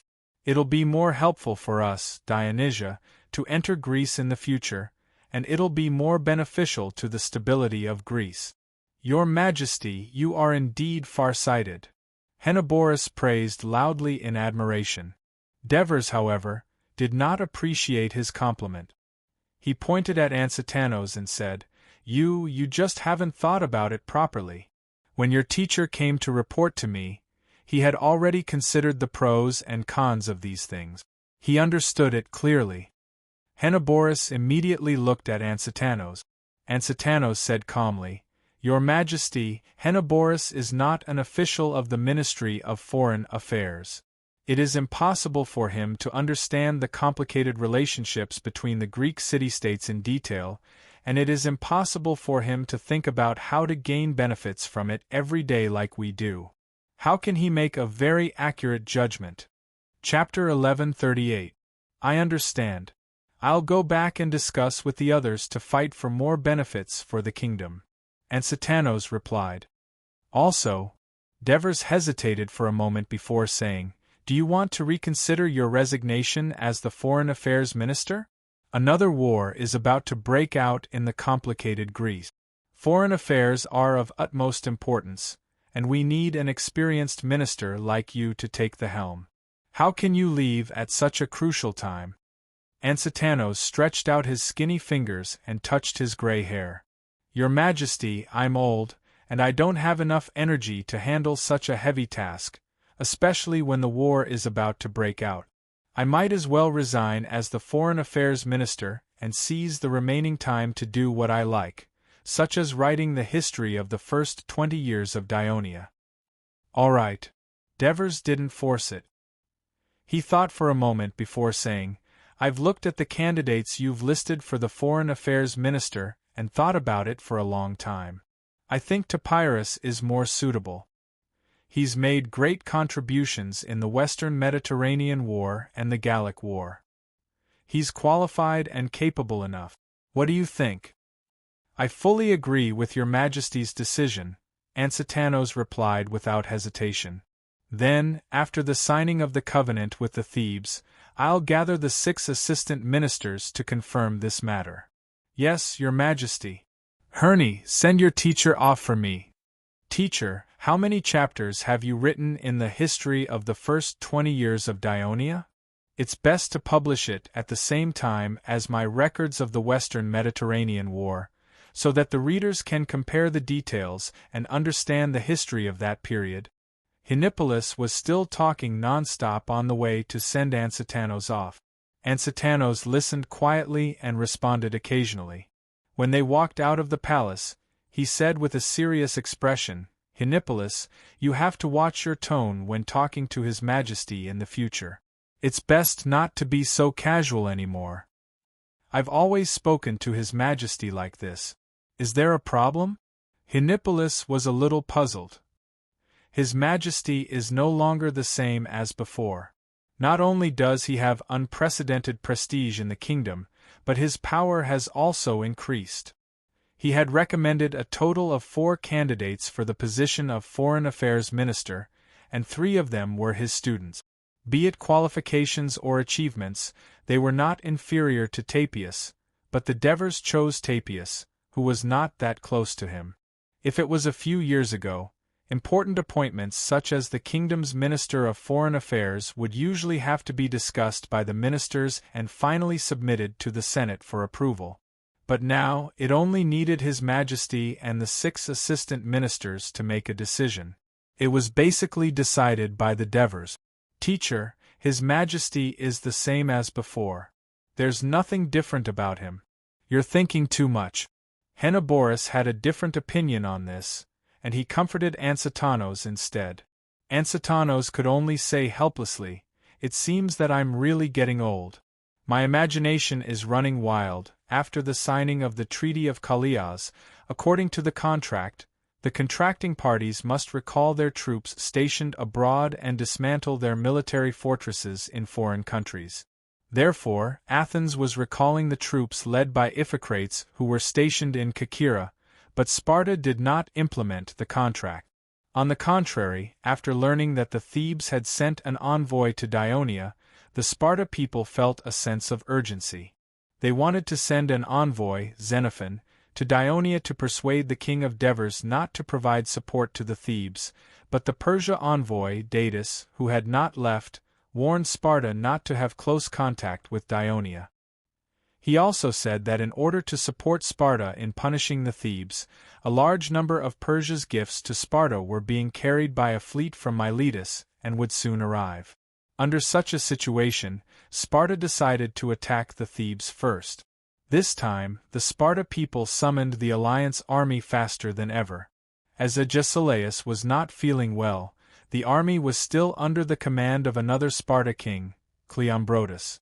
Before the signing of the contract, he was ordered to be stationed in the territory of Phocis. In May, the reinforcements crossed the Gulf of Corinth and rushed to meet him.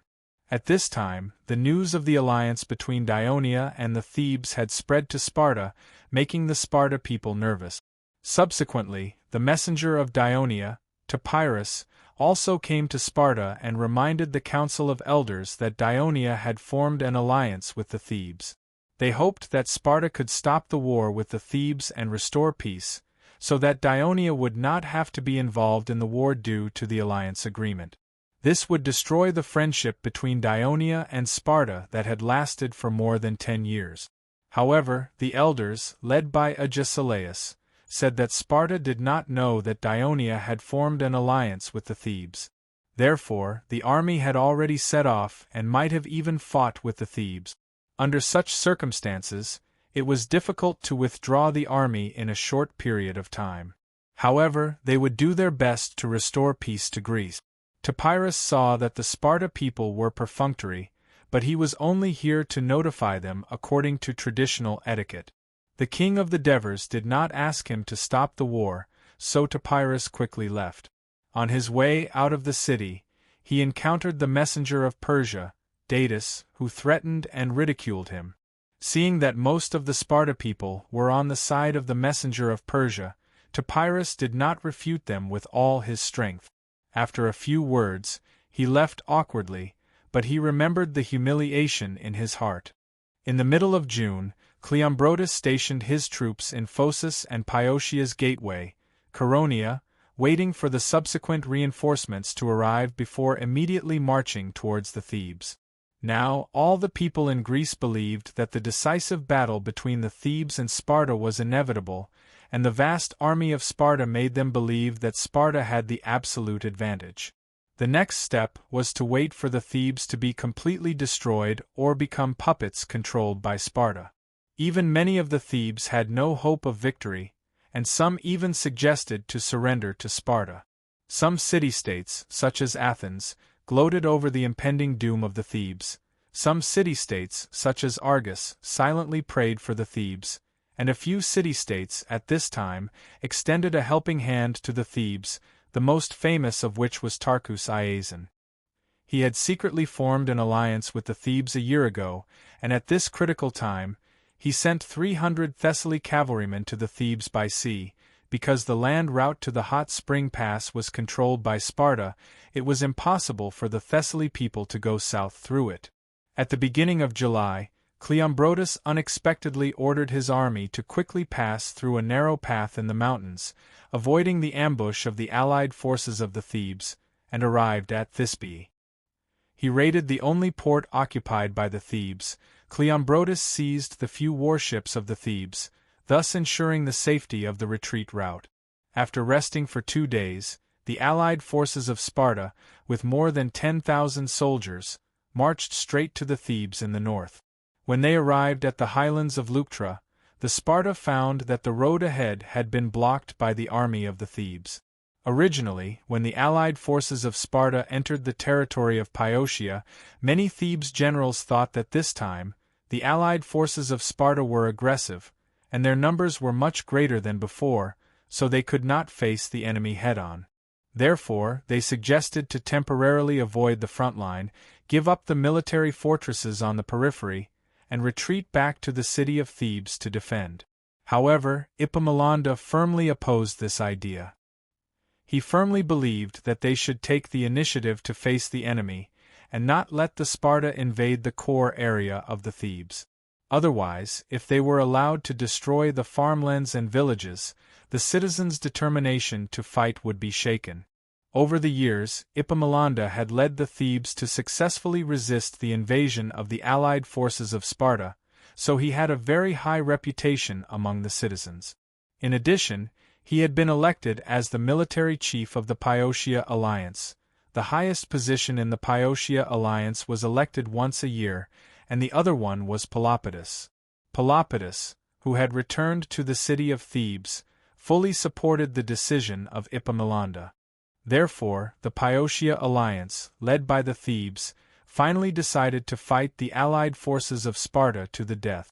Epaminondas led all the forces of the Pyotia alliance to the highlands of Leuctra early, waiting for the arrival of the enemy. The highlands of Leuctra was located at the southern end of the plain where the Thebes were located. It was full of low hills, and one of the round hills was relatively flat. It was the place where the commander and the main generals of the Thebes resided, and it was also the place where the heavy infantry gathered. When Epaminondas learned that the allied forces of Sparta had arrived, he did not immediately start to arrange his formation and assume a fighting posture. Instead, he moved his army to the hill opposite the settlement of the allied forces of Sparta and began to build a camp. At this time, some Thebes generals suggested to Epaminondas that they should take advantage of the fact that the Sparta army had just marched to this point, and when the veterans of the division were tired, they should launch an attack. Epaminondas did not take up the suggestion.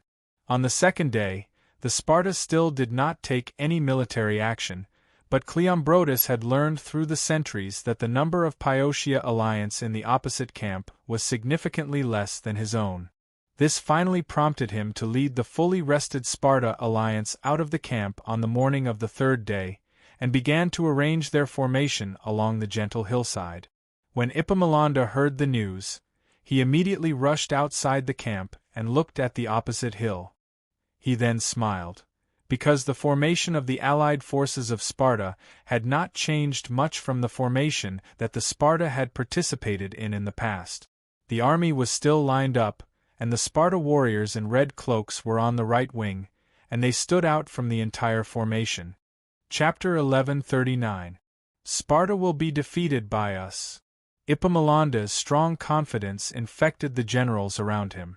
They quickly led the troops according to Epaminondas' plan and began to arrange the formation in front of the camp. Because the Piotia coalition army had fewer soldiers, the length of their formation was shorter than the Sparta coalition army's formation, and the thickness was also very thin. The only exception was the left wing, because at the front was the Thebes led by Pelopidas, followed by the Thebes heavy infantry led by Epaminondas. The thickness of the column was as high as 50 rows. Moreover, Epaminondas deliberately waited for the right wing and the middle wing to be arranged before he began to arrange the left wing. As soon as the left wing was arranged, he gave the order to blow the horn to attack, so that even if the Sparta people felt that something was wrong, they had no time to adjust their formation. The horn was blown, and the Thebes led by Pelopidas led the entire left wing to advance quickly. The army in the middle and right wing, under Epaminondas' prior instructions, deliberately slowed down, so that the left wing quickly broke through the front. The entire infantry formation was like a hammer swinging down with all its might, and the head of the hammer was the left wing. However, the first to start the battle was the cavalry. Epaminondas gathered the cavalry to the front of the middle in advance. Seeing this, the king of Sparta, Cleombrotus, naturally also gathered his cavalry to the front of the middle in order to fight against the Sparta army. When the horn was blown, the infantry of both sides were still advancing, but the cavalry of both sides had already fought. The Piotia coalition army cavalry, with the Thessaly cavalry as the main force, was obviously stronger than the Sparta coalition army cavalry, and they were quickly defeated. Under the deliberate driving of the Piotia coalition army cavalry, the Sparta coalition army cavalry had to retreat in the direction of the middle and left wing, which hindered the advance of these two infantry formations, and gradually separated from the Sparta phalanx on the right wing. The king of Sparta, who was in the middle of the formation, could not see that the formation had broken away, but he could see that the cavalry in front of him had been defeated. However, for the Sparta people, the cavalry had never been the main force in battle. They had been invincible in Greece for years because they had received military training since childhood, and they had experienced countless battles and tempering themselves. The king's guards were at the front, and they were the elite of the elite. Anyone who could become one of them would win the respect of the Sparta people. The establishment of the Sparta King's Guards was 300 people, but over the years of continuous wars, the population of Sparta had plummeted, and they could no longer maintain this number. At this time, there were only 100 people in the formation. Therefore, the king of Sparta, like the surrounding Sparta warriors, was not moved by the defeat of the cavalry, and still believed that the final victory would belong to them. When they saw that the Thebes were not far from them, the Sparta people roared and began to charge. At the same time, the sacred team of Thebes also charged under the leadership of Pelopidas. The weapons and equipment of the sacred team of Thebes were no different from the heavy infantry behind them, but for the past few years, they had either been training or fighting, and they had defeated the Sparta soldiers many times in small-scale battles. Whether it was in terms of combat skills or spirit, they were far superior to the other duke's militia. Moreover, they believed that fighting side by side with their lover was the sublimation and integration of emotions. Therefore, as the speed of their charge increased, so did their fighting spirit. Therefore, when the heavy infantry of both sides collided, the sacred team of Thebes was actually evenly matched with the king's guards of Sparta in terms of strength and skills. But when the reinforcements of both sides pressed forward, the difference in strength gradually became apparent. Compared to a column of 50 people and a column of 15 people, the difference in strength was obvious. This difference was reflected in the battle when both sides pushed and pushed. The side of Sparta who had fewer people could only retreat step by step under the strong pressure, and the originally dense formation gradually became loose. The sacred team of Thebes bravely squeezed into the gap, trying to expand the gap and destroy the shield formation. They were not afraid of the continuous spears of the Sparta soldiers, because they wanted to show their bravery to their lover. Defeating the Sparta soldiers was undoubtedly a lifetime of glory, and they believed that even if they attacked with all their strength and reduced their defense, their lover would block everything for them.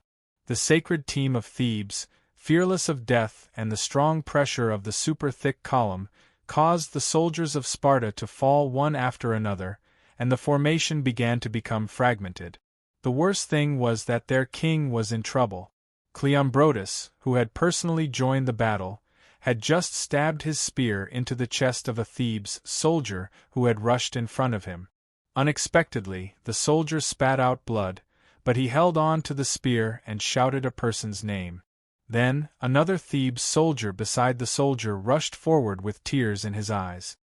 He ignored the stabbing spears of the king's guards and pounced on Cleombrotus, who was caught off guard and fell to the ground.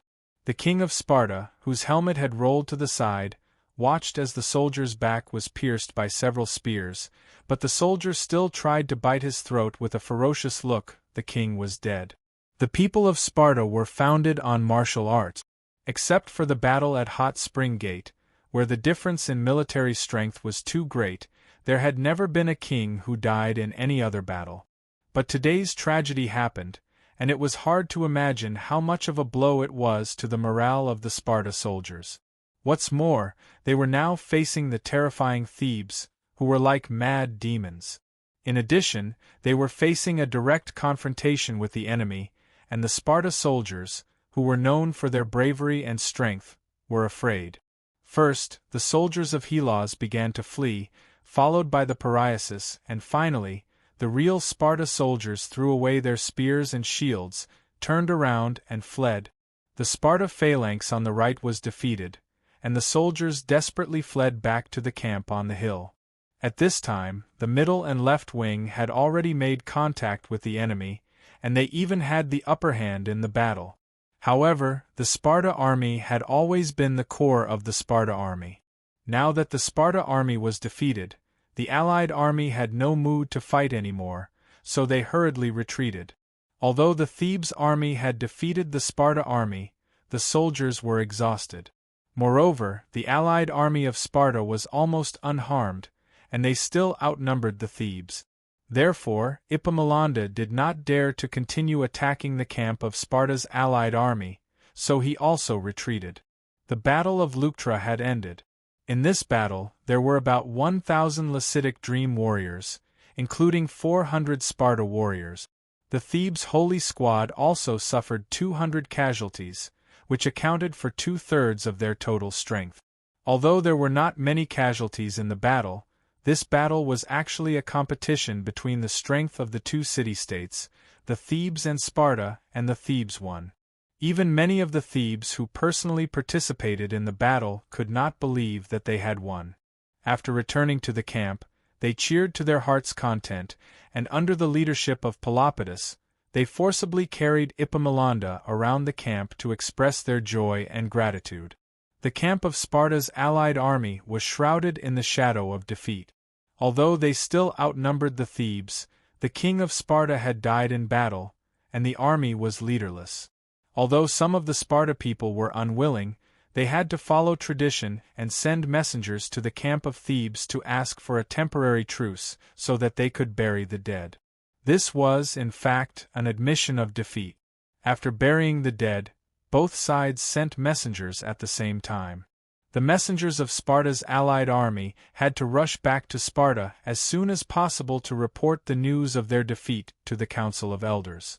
They also had to ask them to appoint a new commander and send reinforcements so that they could be rescued from the territory of Pyotia. Although the dead king, Cleombrotus, had left them a safe place to retreat, Port Cleosis, the demoralized army was afraid of being attacked by the Thebes, so they did not dare to retreat alone and remained in the camp on the hill. The Thebes sent 3 messengers, one to Athens, one to Thessaly, and one to Dionia. The first messenger to arrive was Athens, because it was the closest to the Thebes. When the messenger wearing a flower crown announced to the Council of Athens, "The army of Thebes has defeated the army of Sparta and killed the king of Sparta, Cleombrotus," this shocking news caused the whole hall to fall silent. For the elites of Athens, the victory of the Thebes made them even more afraid of the Thebes. Callistratus did not expect the Thebes to be able to defeat Sparta, so he and Iphicrates asked the messengers in detail. Although the messengers' answers were brief, they still felt that although the Thebes had won, the results were not great. According to the character of the Sparta, they would definitely retaliate crazily, and the intensity of the war would increase. Although this made Callistratus secretly happy, he was also worried that Athens would be dragged back into the quagmire of war. The second place that the Thebes messengers reached was Philai. After all, the port in the north of Pyotia could reach Philai directly by boat, and the distance was not too far. When Iason heard the news, he was overjoyed. He immediately gathered the cavalry and infantry, and announced that he was going to help his ally, the Thebes. 2 days later, he brought 8,000 infantries and 2,000 cavalrymen to the south and headed straight for the Hot Spring Gate. Originally, he thought that there would be a fierce battle at Hot Spring Gate.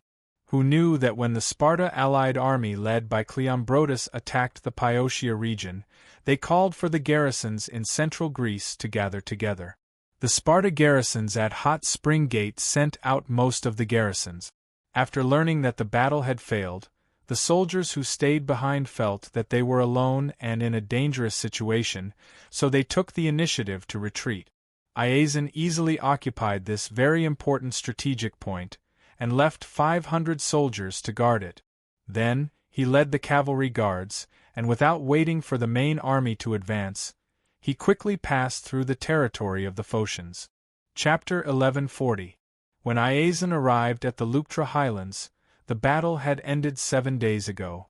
The messenger of the Sparta coalition army also arrived in Sparta. The news of the defeat shocked the Sparta people. For years, Sparta had been at war with other countries. The real Sparta warriors had dropped from more than 3,000 at their peak to less than 2,000. Most of them relied on the armies of Pariasi, Helios, and their allies to fight. Now that 400 Sparta warriors had died in battle, including a Sparta king, it was undoubtedly a huge loss for Sparta. Not only were the people grieving, but according to tradition, a grand funeral had to be held for Cleombrotus. However, the situation was critical now. The Sparta coalition army trapped in Pyotia was still in urgent need of rescue. The Council of Elders and Censors led by Agesilaus had to plead with the people to temporarily suppress the grief in their hearts. They urgently mobilized the young men in the country, including Pariasi and some Helios, to form an army under the command of Agesilaus' son, Archdames, because Agesilaus was unwell and unable to lead the army. The neighboring allies had also provided support. Persia's messenger, Datis, who stayed in Sparta, was also shocked. He did not expect the Sparta army to suffer a defeat. This made him wonder if Persia's support for Sparta was a mistake. However, now that the Thebes had formed an alliance with Ionia, Persia could not change to another Greek city-state in a short period of time. Therefore, he rushed to the council of elders to question them. Many of the elders were angry, but Agesilaus swallowed his anger and promised him, "This is just an accidental defeat. The Sparta army is still strong. Soon, they will defeat the Thebes again and restore Greek hegemony." Datis did not comment on the answer, but proposed to them, "Not only is Persia willing to provide money and materials to support Sparta, but it is also willing to send troops to support." Agesilaus quickly expressed his gratitude, but tactfully rejected the request of Persia to send reinforcements. Sparta urgently needed money and materials because it could be used to hire mercenaries, expand the size of the army, and continue to fight against the Thebes. However, since the Greco-Persian War, no Persia army had set foot on the mainland of Greece for decades. If Sparta dared to invite Persia's army, it would undoubtedly cause the anger of the Greek city-states and become the target of public criticism. Even its former allies would betray it. Archidamus quickly led the army north, then boarded a ship through Corinth, and landed in Port Clysis. However, the speed of Sparta's reinforcements was still a little slow. While they were still on the way north, all of Thessaly's reinforcements had already arrived in Leuctra. The strength of the Piotia coalition army had greatly increased, and it had already surpassed the strength of the Sparta coalition army. Therefore, Epaminondas proposed, "Take this opportunity to launch a fierce attack on the camp of the Sparta coalition army, and completely destroy the Sparta coalition army in Piotia." At this time, Iason was not as excited as when he first heard the news of victory. This was because his most important minister, Acidamus, had also rushed to Leuctra. After analyzing the current situation in Greece with him in private, Iason realized that the failure of the battle in Leuctra had caused a big enough blow to Sparta's prestige. It had indeed weakened Sparta's obstruction to Thessaly's domination of Greece, but at the same time, it also showed him the potential of the Thebes. At this time, if he went all out to help the Thebes completely destroy the Sparta army, the strength of Sparta would be severely weakened, and the real benefit would undoubtedly be the Thebes. They would quickly take over the inheritance of Sparta in central Greece, and their strength would be rapidly improved. Instead, they would become the biggest opponent of Thessaly's domination of Greece. After thinking about this, Iason did not agree to Epaminondas' request. Instead, he advised, "It was not easy for the Piotia coalition army to win the battle. There is no need to take further risk. After all, attacking the camp is much more difficult than fighting in the wild. In a situation where the Sparta coalition army's reinforcements will arrive at any time, if they fail to attack for a long time, it will put the coalition army in a dangerous situation. It is better to take advantage of the current situation and force the Sparta coalition army to sign a truce agreement so that the armies of both sides can safely withdraw." It sounded like what Iason said was reasonable, but deep down, Epaminondas and Pelopidas still hoped to pursue the victory, so the two sides continued to argue for a while. Seeing that Iason's attitude remained firm and unwilling to fight, Epaminondas realized that without the help of Thessaly's reinforcements, the Piotia coalition army would inevitably have to pay a huge price to conquer the Sparta camp. After weighing the pros and cons, he finally agreed to Iason's suggestion. Therefore, Iason acted as the mediator between the two sides and arranged a peace negotiation between the two sides. No one knew when the reinforcements from the rear would arrive, and after the Thebes coalition army received Thessaly's reinforcements, they were obviously strong. Therefore, the low morale of the Sparta coalition army quickly signed a truce agreement with the Piotia coalition army. On the same night, the Sparta coalition army quietly retreated. being able to successfully mediate the war between the former overlord of Greece, Sparta, and the rising power of central Greece. The Thebes coalition army made Iasion famous. The power of the Thessaly coalition army also appeared on the political stage of the core area of Greece for the first time, attracting the attention of many Greek city-states.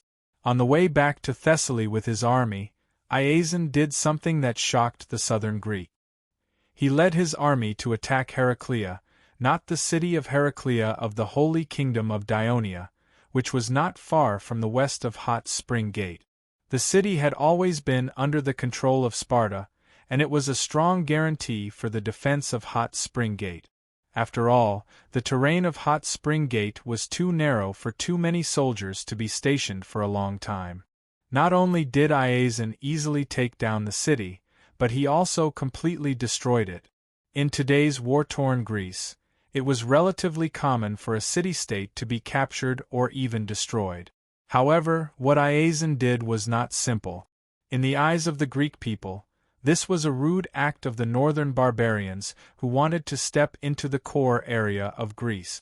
After hearing the news, the commander of the Thebes, Epaminondas and Pelopidas, who had just returned to the city and were welcomed by the people on both sides of the street, frowned. Previously, when Iasion persuaded them to make a truce with the Sparta, they had felt uneasy. Now they were even more certain of the ambition of Thessaly Tarchus. Sparta has not been completely defeated yet, but our former ally has become our new enemy. The people of Phocis were even more anxious than the Thebes. Because the Thessaly had destroyed Heraclea and occupied Hot Spring Pass, if they led their army south, the first place to be hit would be the Phocis region, followed by the Pyotia region. Therefore, the priests of Delphi were very anxious. Finally, they became proactive and prepared to invite the Greek city-states to hold a meeting of the Holy Alliance to discuss how to deal with the threat of the Thessaly in northern Greece. It would be best if the war between Sparta and the Thebes could be resolved, so that both sides could maintain a longer peace. The premonition of the Delphi priests was not wrong. Iasion had indeed formulated a plan to conquer the Phocis region in his mind. As the Pythian Games would be held in Delphi next year, he had already planned to show off his great power in front of the Greek citizens of the other city-states. Therefore, he decided to issue an order when he returned to Philai, asking the city-states of the Thessaly to prepare cattle and sheep for the upcoming Delphi festival. He also promised to award a golden crown to the strongest bull. At the same time, he also asked the city-states to mobilize their military forces and form a large army. He would lead the army to Delphi to host the celebration. Iasion had made up his mind to use force to strip the authority of the Holy Alliance's committee and force himself to become the chairman of the Pythian Games. In the history of his previous life, he had made preparations according to this plan without hiding anything. This caused the people of Delphi to panic. Even rumors about him planning to rob the sacred vault of the Delphi temple spread like wildfire. This caused the most devout believers of Apollo to be furious. Therefore, one day a few months later, after Iasion had finished inspecting the army, he sat down to listen to the petition of his subjects. 7 young men, whose faces were flushed with anger from arguing, came forward and pretended to report the dispute to him for resolution. When they came close, they suddenly exploded and killed Iasion on his seat. This assassination had completely changed the course of history. Iasion had died before he could fulfill his ambitions. Thessaly, which had been forcefully unified by him, was quickly divided. In the end, it had benefited the Thebans, and later, it had also benefited the Macedonians. However, in this life, just as Iasion's plan started to be implemented, it had to be temporarily stopped. This was because a major event had happened in the south of the Peloponnesus Peninsula. As the port of Clusis, which was originally controlled by the Thebes, had been occupied by the Sparta, the Thebes had no port in the Corinth Bay. Therefore, the messengers sent to Dionia had to rush to the bay north of the Pyotia region to take a ship. As a result, passenger ships had to take a big detour to reach Dionia, and they had to be careful to avoid the patrols of the Sparta fleet. Therefore, when the Thebes and Sparta armies reached a truce, the messengers still could not reach Thurii. However, Dionia had been paying close attention to this war for a long time. The intelligence department had sent spies to hide in the merchant ships that traded with the Greek city-states. Therefore, as soon as the Battle of Leuctra ended, the merchant ships of Dionia that were docked in the port of Corinth quickly left the port and sailed westward. The patrolling warships of Sparta did not dare to stop them. Therefore, when Iason received the news of the battle, the report of the battle had already been sent to the palace of Thurii. Therefore, the Devers summoned the assistant ministers, the main ministers, and the important military generals to hold an important meeting in the palace. Chapter 1141. The Devers asked Henoborus to make copies of the battle report and distribute it to the ministers. He then said, "Everyone, as we expected, not long after the signing of the Treaty of Callias, the war between Sparta and the Thebes broke out again. However, this time, the Sparta army was defeated by the Thebes. As an ally of the Thebes, what measures should we take in the upcoming war? What do you think of this?" While most of the people were still reading the battle report in detail and deep in thought, the commander of the 2nd Legion, Martones, was already praising loudly with admiration, "Your Majesty, your previous judgment is very correct. The Thebes really defeated the Sparta, who had been running rampant in Greece for many years." After the war began, the Devers held a military conference to analyze the war. Almost all the senior generals were not optimistic about the Thebes, but the Devers predicted that the Thebes had a high chance of winning. Even though the generals respected the Devers, they were skeptical about this judgment. But they did not expect the final result to be as the king of the Devers had predicted. "Your Majesty," Chief of Staff Printos immediately said, "the Thebes commander, Epaminondas, whom you have your eyes on, has indeed performed amazingly in this battle. His ingenious design against the traditional formation of the Sparta has played a huge role. As a result, the Sparta army, which was not weak and had more people, was defeated before they could display their full strength. It seems that the Thebes have been able to resist the attacks of the Sparta all these years, not only because of the bravery of their citizens, but also because of the outstanding commanding ability of their generals. The Thebes, who have been reborn in the disaster, are in line with Ansitanos's view. Their higher-ups are relatively united, with the capable and courageous Pelopidas at the helm, and the army is under the cool-headed and talented commander Epaminondas.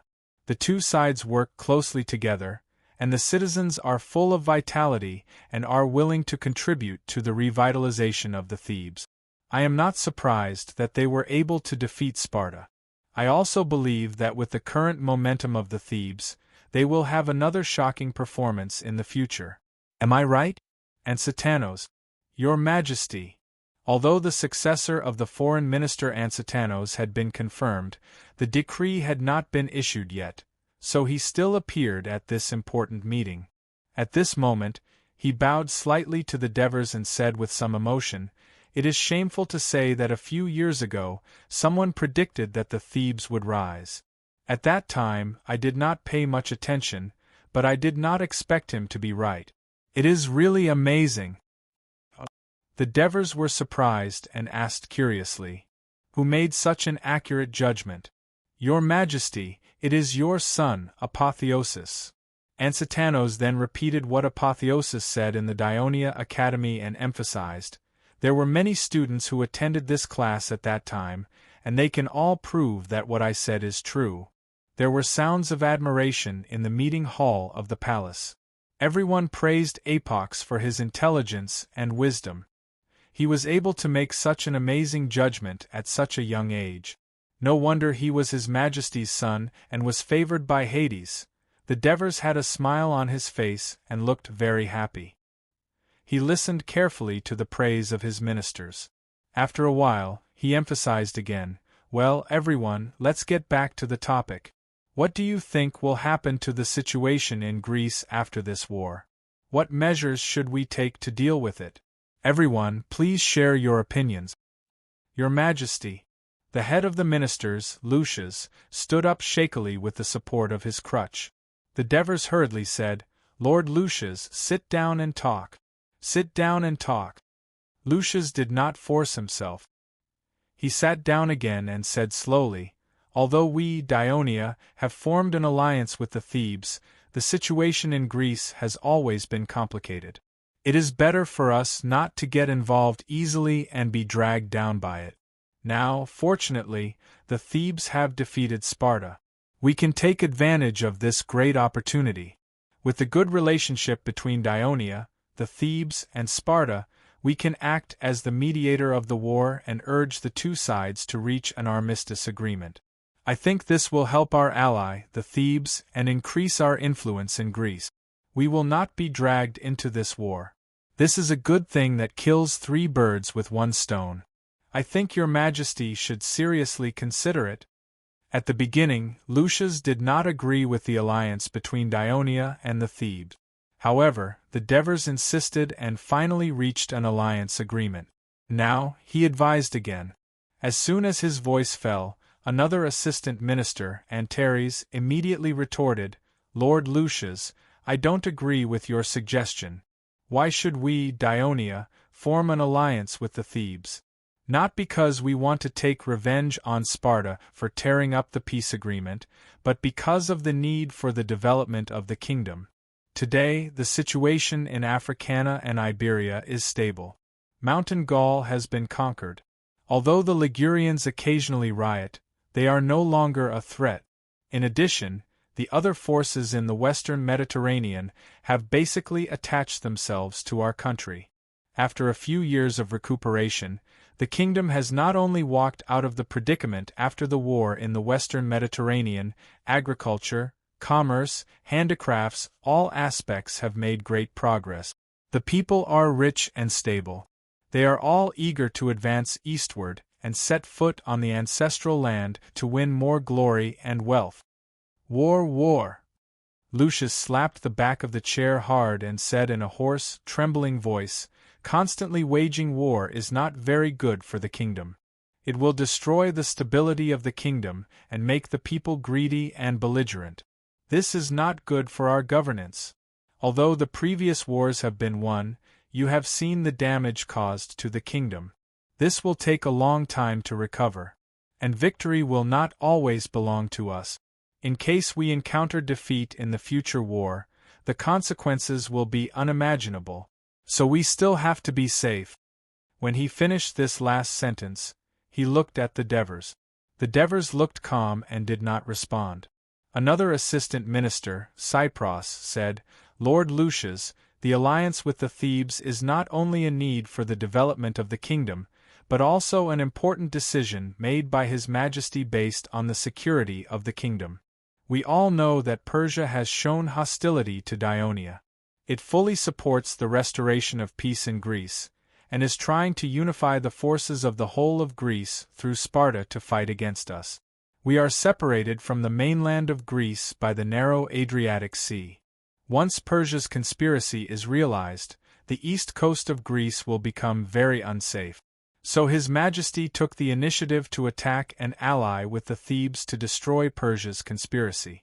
Now that Thebes has unexpectedly defeated the Spartan army, we should seize this opportunity and decisively send troops to Greece under the pretext of supporting our ally. We will completely defeat Sparta and shatter Persia's conspiracy. In turn, we will turn the Greek city-states into our allies and become the eastern barrier of our kingdom. We might even take a step further and use them as our forward base to threaten Persia. Well said, Lord Cypros. Matones, Olivers, and the other commanders praised in unison. This made Lucius a little embarrassed, and even Antares felt a little uncomfortable. The Devers coughed twice, and the meeting hall immediately returned to silence. Soon, Hacker's distinctive sharp and slow voice sounded in the hall. I agree that we should use this opportunity to ally with the Thebes to enter Greece and destroy Persia's conspiracy. However, I am worried that although the Thebes have won a battle, they are still at a disadvantage in the war. Is it possible that they will use this victory to reach a truce with the Sparta? Hacker's words caused everyone to ponder. If the Thebes have really reached a truce with Sparta, it is not a good thing for us, because as an ally of the Thebes, we have no legitimate reason to send troops to Greece. Antares was the first to speak up. We, the Dionia, have no influence in Greece, and even because we worship Hades, the Delphi temple views us as heretic. They have long slandered the reputation of the Holy Kingdom of Dionia in Greece, and the ordinary Greek people do not have a good impression of us. If we hastily send troops to Greece without a legitimate reason and without the support of an ally, I am afraid that it will cause strong resentment among the Greek people, and it will be extremely disadvantageous for us to control the situation there. What is there to worry about? As long as we are strong enough, we can completely conquer Sparta, and the other city-states will naturally show respect to Dionia. Matones said loudly. In fact, other than the Thebes, we have another legitimate reason to send troops to Greece, and it will also gain the support of some of the Greek people. Your Majesty, do you still remember the promise you made to the Tyndaris after the war with Syracuse many years ago? He bowed to Dives and said, Your Majesty, do you still remember the promise you made to the people of Tyndaris many years ago? The Devers suddenly understood. He recalled the scene at that time and said in a low voice, If you did not mention it, I would have forgotten. I once promised them that one day in the future, they will be able to return to their homeland, rebuild their home, and worship their ancient hero again. Some of the ministers in the hall understood this, but some were confused. Hacker could not help but ask, Your Majesty, where is the homeland of the Tyndaris? Most of the Tyndaris came from Messenia in Peloponnesus. That land was forcibly occupied by Sparta 100 years ago, and the people who originally lived there were all turned into slaves by them. However, the Messenians were dissatisfied with the cruel rule of the Sparta, and the resistance against them never stopped. Through a great uprising, the ancestors of the Tyndaris finally forced the Sparta to expel them from Peloponnesus. The Devers briefly described the history of the Tyndaris. Chapter 1142. Sidorum continued. I heard that many Greek city-states sympathized with the fall of Messenia and took in many Messenians who escaped from Sparta. If our army can enter Peloponnesus under the banner of helping the Messenians regain their independence, I think the Greek people won't be so disgusted with us. Moreover, if we really rebuild Messenia and let the Heloths regain their freedom, not only will we severely weaken Sparta's power, but the rebuilt Messenia will also be on our side and become the most supportive force in Greece. Devers nodded slightly. Clearly, Sidorum's proposal was to his liking. He immediately turned to Alexis and asked, What does the Ministry of Military Affairs think about this? Alexis answered almost without hesitation, Your Majesty, from a military point of view, attacking Messenia is a very good strategic choice. If our army goes through Corinth Bay and lands in central Greece or north of Peloponnesus, it will be safer to fight with the Thebes. However, it also means that most of our gains will be taken by the Thebes. This will also raise the vigilance of the nearby neutral city-states, such as Athens and Corinth. However, if we were to open up a battlefield alone, the Peloponnesus Peninsula is mostly filled with mountains, making it difficult for an army to land and march. Messenia is undoubtedly the best target. Its southern coast is flat, making it suitable for an army to land. It is also very close to Sparta, but there are mountains in between. The reinforcements from Sparta will not be able to arrive quickly, giving the army enough time to completely occupy Messenia. Moreover, if we attack by land, we only need to pass through the Arcadians' territory to directly attack Sparta. If we attack by sea, it will be even closer. Sparta's southern coast is flat, making it suitable for landing. This way, we can avoid the possibility of direct conflict with the other powerful Greek states. Although Alexis was the chief military officer, he would seriously consider the political factors when making military plans. This was what Devers admired the most. Very good. The Ministry of Military Affairs will make a plan to attack Messenia as soon as possible. Yes, Your Majesty, Alexis immediately replied. Your Majesty. Printos raised the battle report in his hand and said, I noticed that there are many Thessaly cavalrymen in the Pyotia coalition army. According to the latest intelligence from Greece, the Thessaly region in the north of Greece has basically been unified by Iazon, the tyrant of Philai. If these cavalrymen were not hired by the Thebes, they could only be dispatched by Iazon. This means that Thessaly may have secretly formed an alliance with the Thebes. I'm afraid this will attract our attention. Thessaly. Devers rubbed his chin and fell into deep thought. At this time, Martones smiled and said, It's good that Thessaly has formed an alliance with the Thebes. This means that before we attack Greece, we don't have to worry too much about the Thebes because of Sparta's crazy revenge. We can also consider forming an alliance with the Thessaly when the time is right. Martones showed that he liked the Thessaly people. This was not surprising. After working together for so many years, they all knew that Martones came from Thessaly, Olivers came from Thessaly, and Helos came from Thessaly. Now, in the Dionysian army, some of the former mercenary generals came from Thessaly. Even their king and Devers used to be from Thessaly. Therefore, they wisely did not refute Martones' word. However, what they did not know was that Devers had no feelings for Thessaly at all. Instead, it was Printos' words that aroused his vigilance. Thessaly was located in northern Greece. In the eyes of Athens, Corinth, Sparta, and other traditional powerful states, it was a barbarian land. There had always been conflicts in the Thessaly region, and it had never affected the political situation in Greece. After 20 years of development, although the Dionia Intelligence Department's funds and manpower had been increasing, there were also more and more areas that needed to be investigated and monitored. Therefore, they did not put much effort into such a remote area. They only relied on Dionia's merchant ships that occasionally traded with Philai to obtain some information. In the past few years, even though the tyrant of Philai, Iazon, had conquered several neighboring city-states, it did not attract the attention of the intelligence department. After all, there were many tyrants in the Mediterranean city-states. It was not uncommon for some of them to have some achievements, but they were usually short-lived. It was not until the news that Philai quickly united Thessaly and Iazon to become Tarkus spread to Thurii that it attracted the attention of Aristiras. Although in the following years, Iazon had stopped any wars and seemed to be satisfied with just becoming Thessaly's Tarkus, the Devers were even more vigilant. This caused the Devers to be even more vigilant.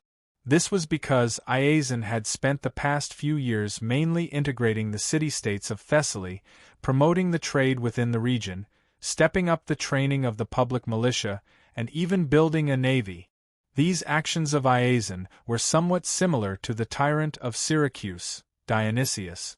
Due to the geographical environment that Thessaly was located in, its infantry and cavalry were stronger.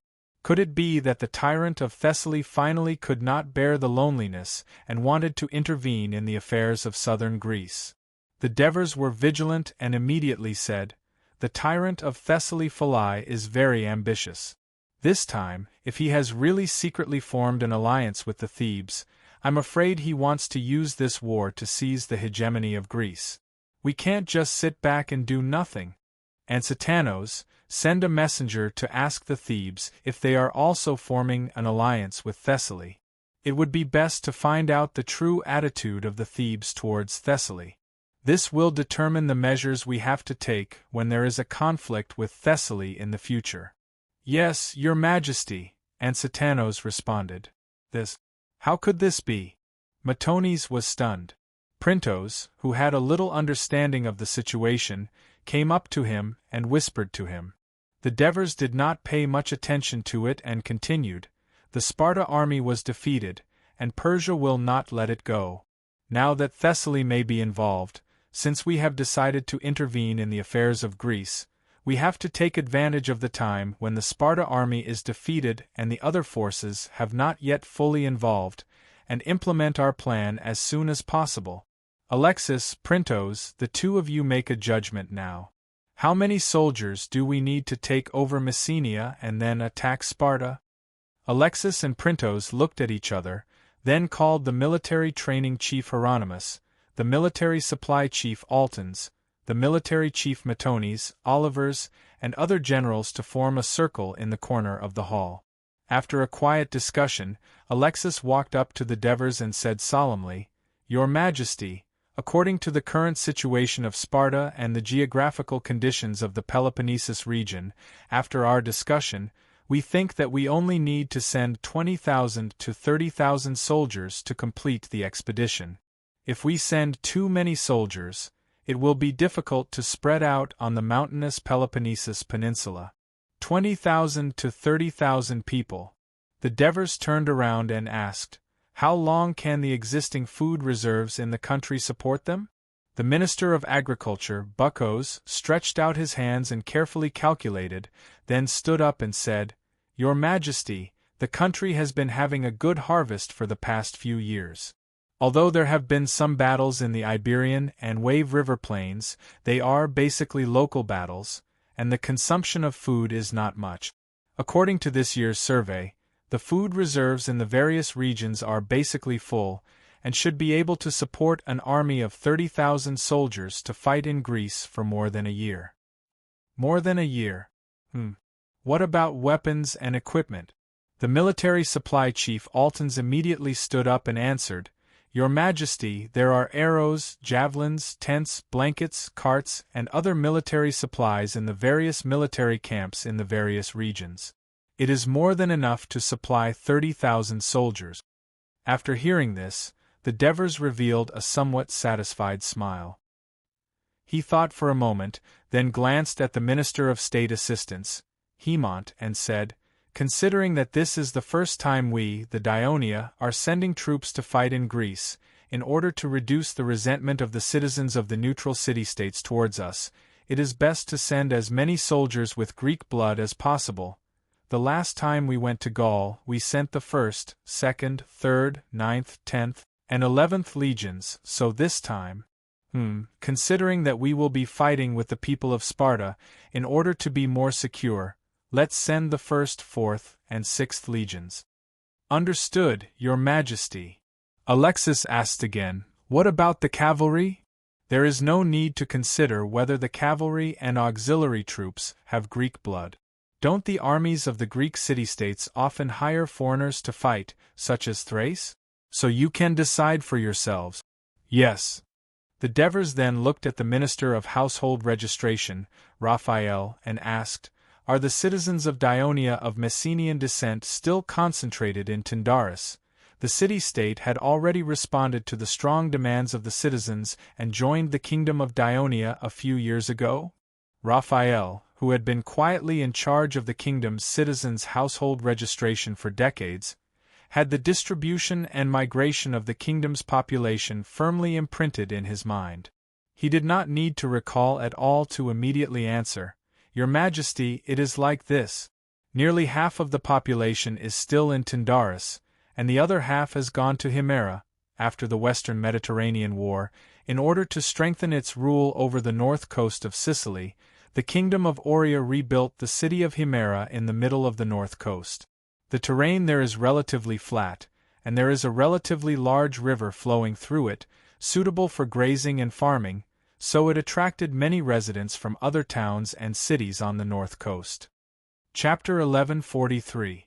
Then inform the governors of these two towns to arrange for the citizens of the Messenian kingdom to come to Tulii as soon as possible and discuss how to rebuild Messenia together in the palace. Lord Lysias, you are in charge of this. Although Lysias was against Dionia's involvement in the war in Greece, he did not dare to disobey the Devers' orders. He reluctantly replied, "Yes." The Devers looked at him, then turned to another person who had remained silent until now. "Prosus, you are the kingdom's ever-victorious general and born in Agos. You should be more familiar with Sparta. Do you have any suggestions for the kingdom's next military operation?" Leotychides was a little surprised, Then his expression became indifferent. He said, "Your Majesty, I have no objections." In the Dever's impression, although Prosus was a man of few words, when it came to military matters, he would become talkative and insightful. Today was a little unusual. The Devers looked at him again and said, after the meeting, "You have to discuss it with the Ministry of Military Affairs. This time, you will be the commander of the army in Greece." Alexis and the other generals were not surprised to hear this appointment. Since His Majesty the Devers had designated the First Legion to go to Greece, then Prosus, as the head of the First Legion, was definitely the best candidate to be the commander. In the current Dionysian army, Alexis was the only one who could surpass Prosus in terms of military achievements, qualifications, and ability to command multiple legions. However, as the Minister of Military Affairs, it was usually impossible for him to personally participate in the battle. As for Amyntas, not to mention that he was now retired, the Turan people had a lot of complaints about him for the past few years. This was because the First Legion he led had suffered too many casualties during the war in the western Mediterranean. As for the rising stars in the army, such as Patroclus, Sextus, and the others, they all had important responsibilities. Moreover, the First Legion was also in the army, so it was impossible for them to be the commander. The ministers present all felt that this appointment was a matter of course, but Leotychides hesitated for a moment before replying, "Yes." The Devers looked at him again and stood up. His deep eyes slowly swept across everyone's faces. With a serious expression, he said, "Everyone, since we've made it clear that we're going to Greece, regardless of whether you have any objections or not, and regardless of how the war in Greece will develop, you must gather all of your strength and work together to prepare for this significant expedition." "Yes, Your Majesty." After all the ministers had left, Diphos summoned Aristyras, the head of the intelligence department. After Diphos took advantage of that great dispute to reform the Senate and completely stripped the power to make decisions from the Senate, he soon established a new intelligence department of the kingdom. Aristyras, who used to work for him in secret, was now working openly. His highest position was the head of the intelligence department, which was the highest among the middle-level officials. He did not become a high-ranking official. This was also a small compromise that Diphos made with the other ministers. "Did anything happen to Prosus recently?" the Devers asked in a seemingly casual manner. Aristyras thought for a moment and replied, "Lord Prosus is the same as before. His life is regular and monotonous. There's nothing unusual. His family is also very peaceful." The Devers tapped on the table with his fingers. Recalling the scene of the meeting just now, Prosus was obviously a little absent-minded. It was the first time the Devers had seen this kind of situation from the ever-victorious general. Send a few more people to observe him more carefully in the coming days. It's best if they can find out about his diet, sleep, and so on. "Yes, Your Majesty." "I'll arrange it right away," Aristyras immediately responded. "We're going to Greece soon. We can't afford any mistakes," the Devers muttered to himself. He then looked up at Aristyras and asked, "Is there any report on the situation of the army at the border?" "Yes." Aristyras was already prepared. He immediately took out 2 papyrus rolls from his pocket. One of them was obviously much thicker. The Devers took the thick papyrus roll first. He did not open it immediately. Instead, he asked, "Is this from the River region?" After the conquest of Mountain Gaul, the kingdom of Dionia established the middle reaches of the River region here? "Yes." The Devers opened it with great interest. It was written in the same style as before. Not only did it record the daily actions of Hasdrubal and the main officers of the border army, the movements of the army, and the movements of the army, but it also recorded the consumption and changes of food supplies. There was even a detailed description of the local customs of the Ligurian region that the army passed through. In addition, there were also some opinions on defending and counterattacking the Ligurian tribes, as well as some suggestions on how to better deal with the Ligurians and further assimilate them. From the standpoint of surveillance and providing information, the recorder was obviously unqualified. However, the information he submitted was of great value to the Devers. That was why the Devers stopped Aristyras from trying to force him to change his ways. I remember that the person who provided this information is called Maximus. He's from Rome, and he used to be the city magistrate of Rome. The Devers carefully rolled up the papyrus roll. He became an official citizen of Dionia last year, right? What's his current position in the border army of the Periver? Your Majesty, it was with your special permission that he became an official citizen last year. He's now the logistics officer of the border army, and he's deeply trusted by Hasdrubal. Logistics officer. That's quite a high position in the army. The Devers looked down at the papyrus roll and muttered, "It's a waste of talent for a person like this to be just an ordinary member of the intelligence department. I think we should find someone to replace him after the Ligurian rebellion is quelled. I have other plans for him." Your Majesty. Aristyras quickly bowed. The intelligence department is newly established, and we're in desperate need of someone like Maximus who has profound knowledge and can organize things. If that's the case. The Devers pondered for a moment before saying, then transfer him back as soon as possible. He'll help you reorganize, plan, and manage the intelligence department properly. After all, the intelligence department is now the official administrative department of the kingdom, and we need to maintain a proper image. I don't want the Ministry of Supervision to complain about you all every day. Understood, Your Majesty. Aristyras bowed again, his back breaking out in cold sweat. After Aristyras left, Henoboris walked into the meeting hall and saw the Devers with his hands behind his back, staring at the map of the Mediterranean Sea on the wall. Your Majesty, I'm here, he said softly. The Devers did not turn around and said slowly, Herne, how many years has it been since Crodo left Turris? Henoboris's heart skipped a beat. I remember it was in the 14th year of the kingdom, Your Majesty. You led the army north to attack Rome, and His Highness Crodo followed. He's been staying in Rome ever since, and it's been 13 years now. It's been a long time since he left Turris. Yes, it's been a long time. The Devers sighed softly, turned around and said meaningfully, although he's done a good job in Rome, and has been the governor of Rome for almost 3 years, he's been away from Turris for too long. It's easy for people to forget him. Henoboris's eyelids twitched. He couldn't help but recall what Ansitanos had said here. He immediately stood solemnly and remained silent.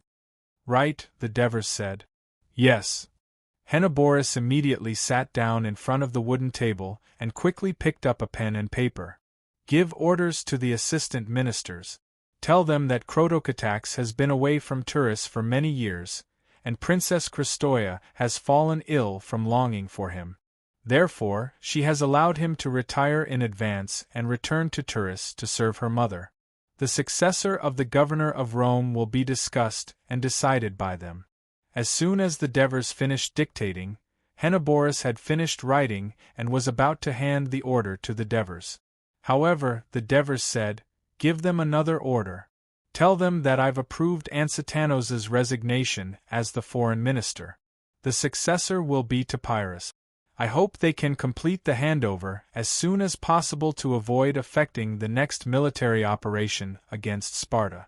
Henoboris's hand that was holding the pen trembled slightly. After a moment, he replied softly, Your Majesty, it's done. When Leotychides came out of the Ministry of Military Affairs and embarked on his way home, it was already dusk. In the beginning, Leotychides's home was in the port area of Turris.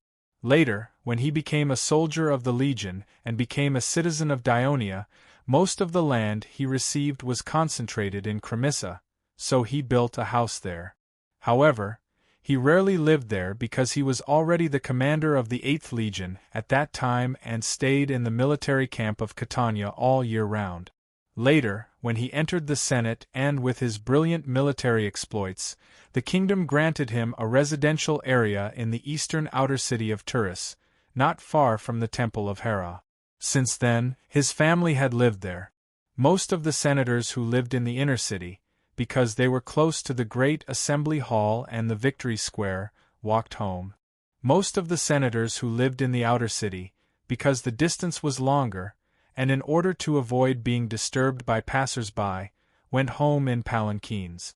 Only a few of them chose to ride horses, which were reported to and approved by the city guard. Leoticides was one of them, and he was accompanied by 4 attendants on horseback to keep him safe. Chapter 1144. In the early years of the kingdom, the senators went to the Senate and various departments to attend meetings and deal with political affairs every day, often bringing only 1 or 2 servants. Later, there were several incidents of pedestrians harassing the senators, forcing the senators to bring guards with them every day to avoid accident. According to the law, slaves were not allowed to carry weapons, and freedmen who carried weapons on the streets in Turin would be strictly checked and interrogated by the inspection team. Only citizens were relatively lenient, so a special industry was born in Turin, the senator's guard. In fact, some wealthy merchants and officials also hired guards. To establish a guard company, not only did one have to obtain a business permit from the commercial department, but they also had to obtain the approval of the Tulii inspection office. Furthermore, it had to be supervised by the Tulii military camp. As the majority of the guards were soldiers from the Legion or the reserve forces, it had to be well coordinated with the military training in the military camp. Therefore, it was often funded by retired team officers from the Legion, and at the same time, it also solved the livelihood problems of some injured retired soldiers, so it was also supported by the military department. When Leoticides passed through the east gate of the inner city, the city guards respectfully saluted the famous military commander of the kingdom. Leoticides's mansion was located on the side of a relatively lively street. It was a typical double-story house in the shape of a Japanese that was most often built by the rich in Ionia. There were several shops on the street side of the mansion that were rented out to vendors. A servant stood at the main entrance with a big yellow dog on a leash, staring at the door like a tiger watching its prey. Passers-by did not dare to linger for long. But when Leoticides arrived at the door, the fierce-looking dog wagged its tail and pounced on him excitedly, licking and rubbing against him. Leoticides patted the dog's head hard, and the big dog immediately quieted down. Then Leoticides strode into the mansion. The mansion looked decent from the outside, but it was simple and crude from the inside. The surrounding corridors were not covered with mosaic flooring, and there was no pond or statue in the center of the front courtyard. There was also no garden in the backyard, and there was no kiosk in the middle for chatting and drinking. Instead, the front and back courtyards were completely connected, forming a large muddy playground in the middle. On one side of the field, his youngest son, who was 7 years old, was practicing riding. On the other side, his oldest son, who was 17 years old, was practicing fighting skills with a servant with a sword and shield. Leoticides originally had 3 children, but his second daughter died a few years after she was born. His wife sat on the veranda beside the sports field and watched. 2 dogs lay at her feet. The dogs, who were originally sleepy, suddenly stood up and ran toward the door. Hearing their excited cries, the wife realized that her husband had returned home. She immediately greeted him. "Why are you back so late today?" The Ministry of Military Affairs has important matters to discuss. As Leoticides spoke, he tore off Bolton's coat and shouted towards the field, "Tiltotus, I'll practice with you." "All right." The eldest son, Tiltotus, stopped attacking and replied loudly, "Father, I won't admit defeat so easily this time." Leoticides strode into the field, took the wooden shield and sword from the slaves, got into position, and said in a deep voice, "Come on. Seeing the father and son fighting on the field, Regina revealed a puzzled expression.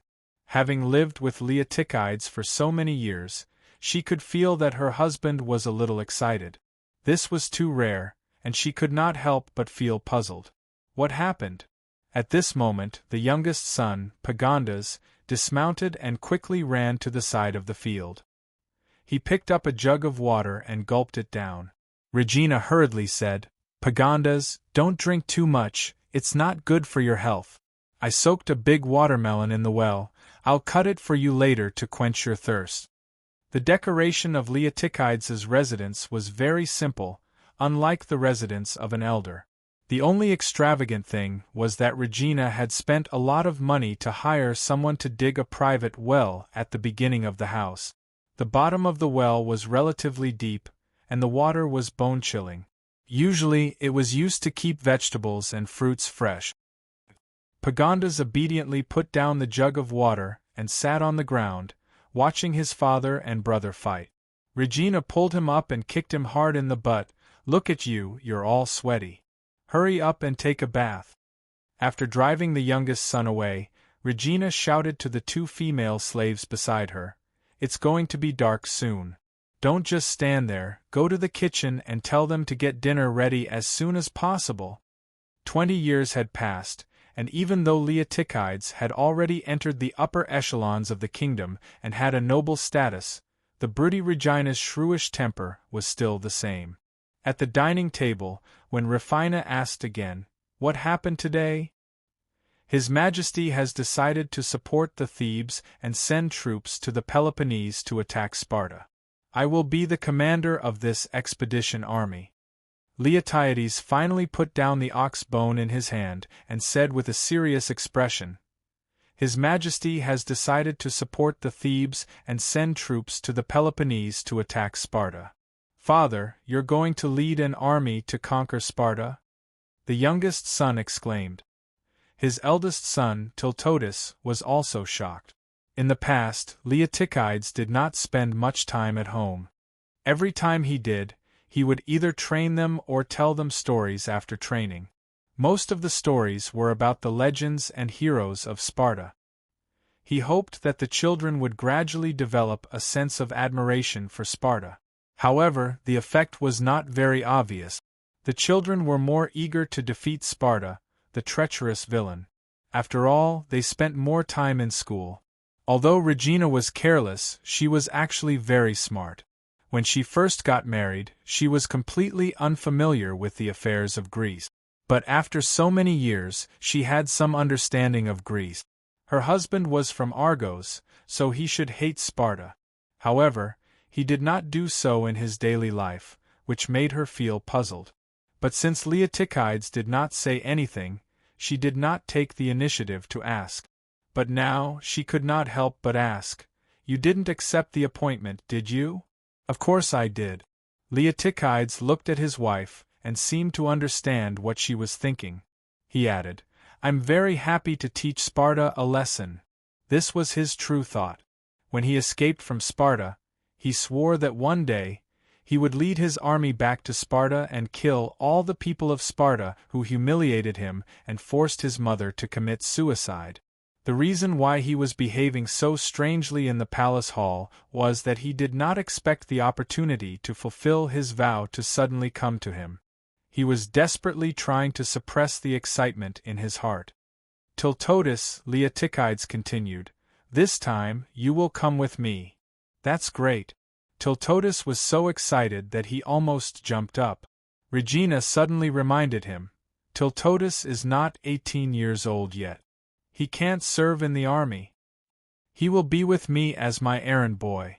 He doesn't need to fight in the army." After Leotychides finished speaking, he buried his head in his food.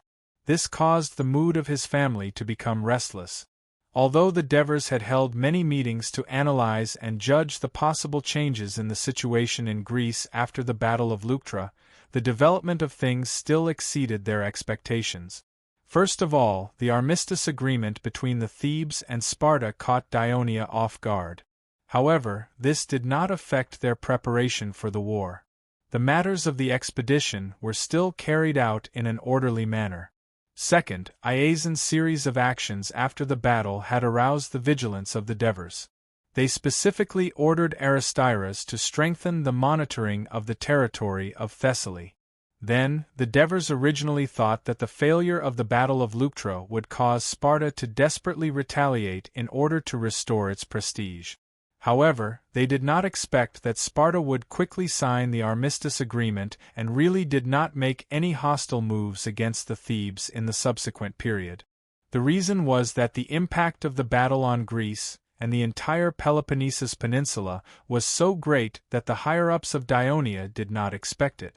After all, the Devers did not live in Greece, and they had almost never suffered a defeat in any war.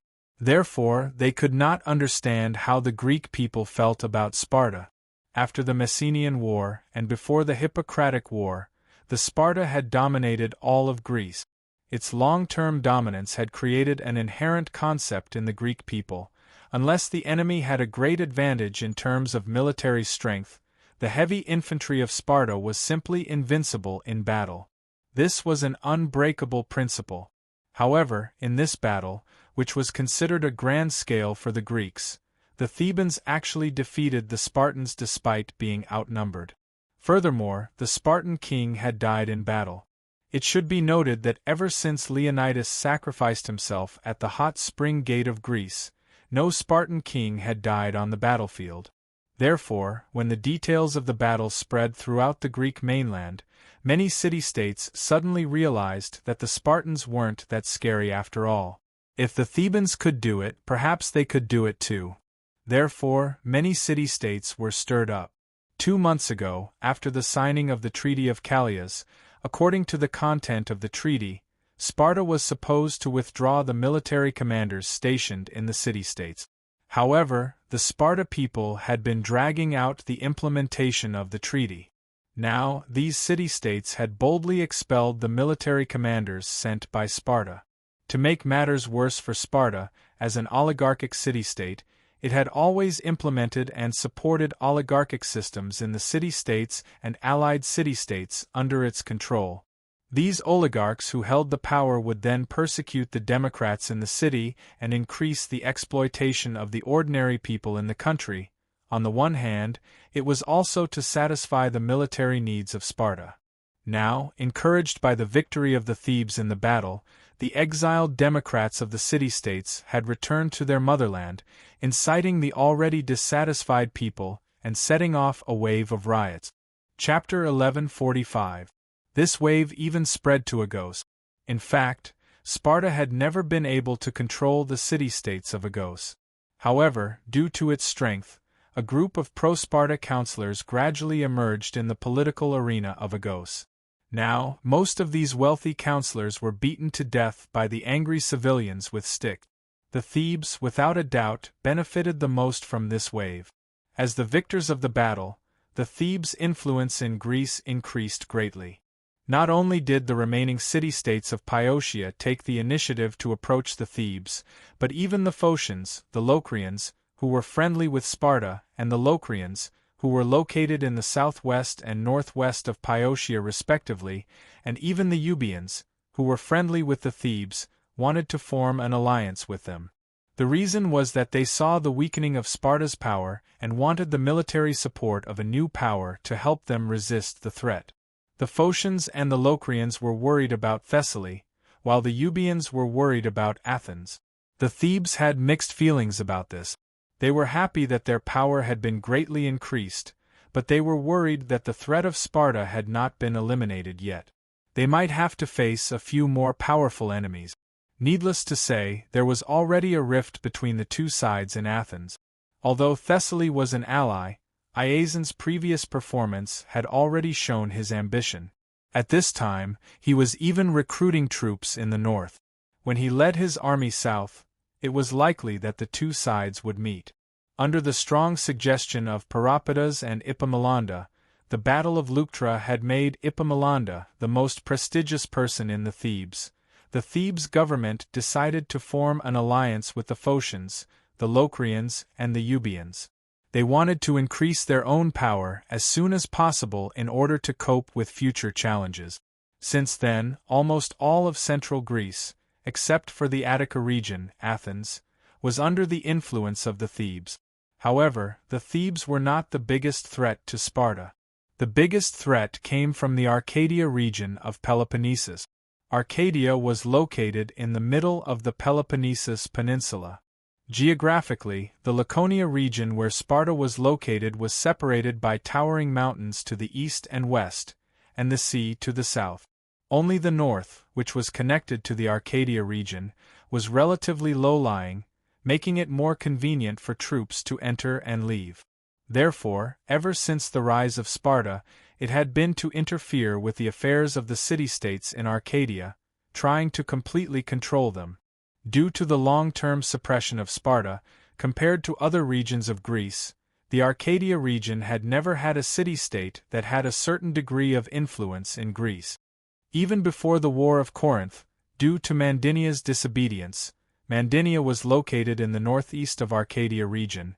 Mandinia's territory was invaded and completely destroyed by a water attack. The brutality of Sparta did temporarily deter the Arcadians, but it also made them more vigilant and uneasy. More than a decade had passed. While Sparta was busy fighting the Thebes, the exiled Mandinians gradually returned to their homeland and began to work hard to rebuild their homes. This made Sparta vigilant. Soon, they sent messengers to warn the Mandinians that they should get out of this land immediately, or else Sparta would send an army to expel them. However, within a few days, the other city-states in the Arcadia region sent messengers to Sparta to plead for the Mandinians.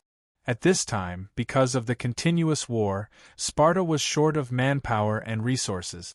It relied more on its allies, and the Arcadians contributed a lot.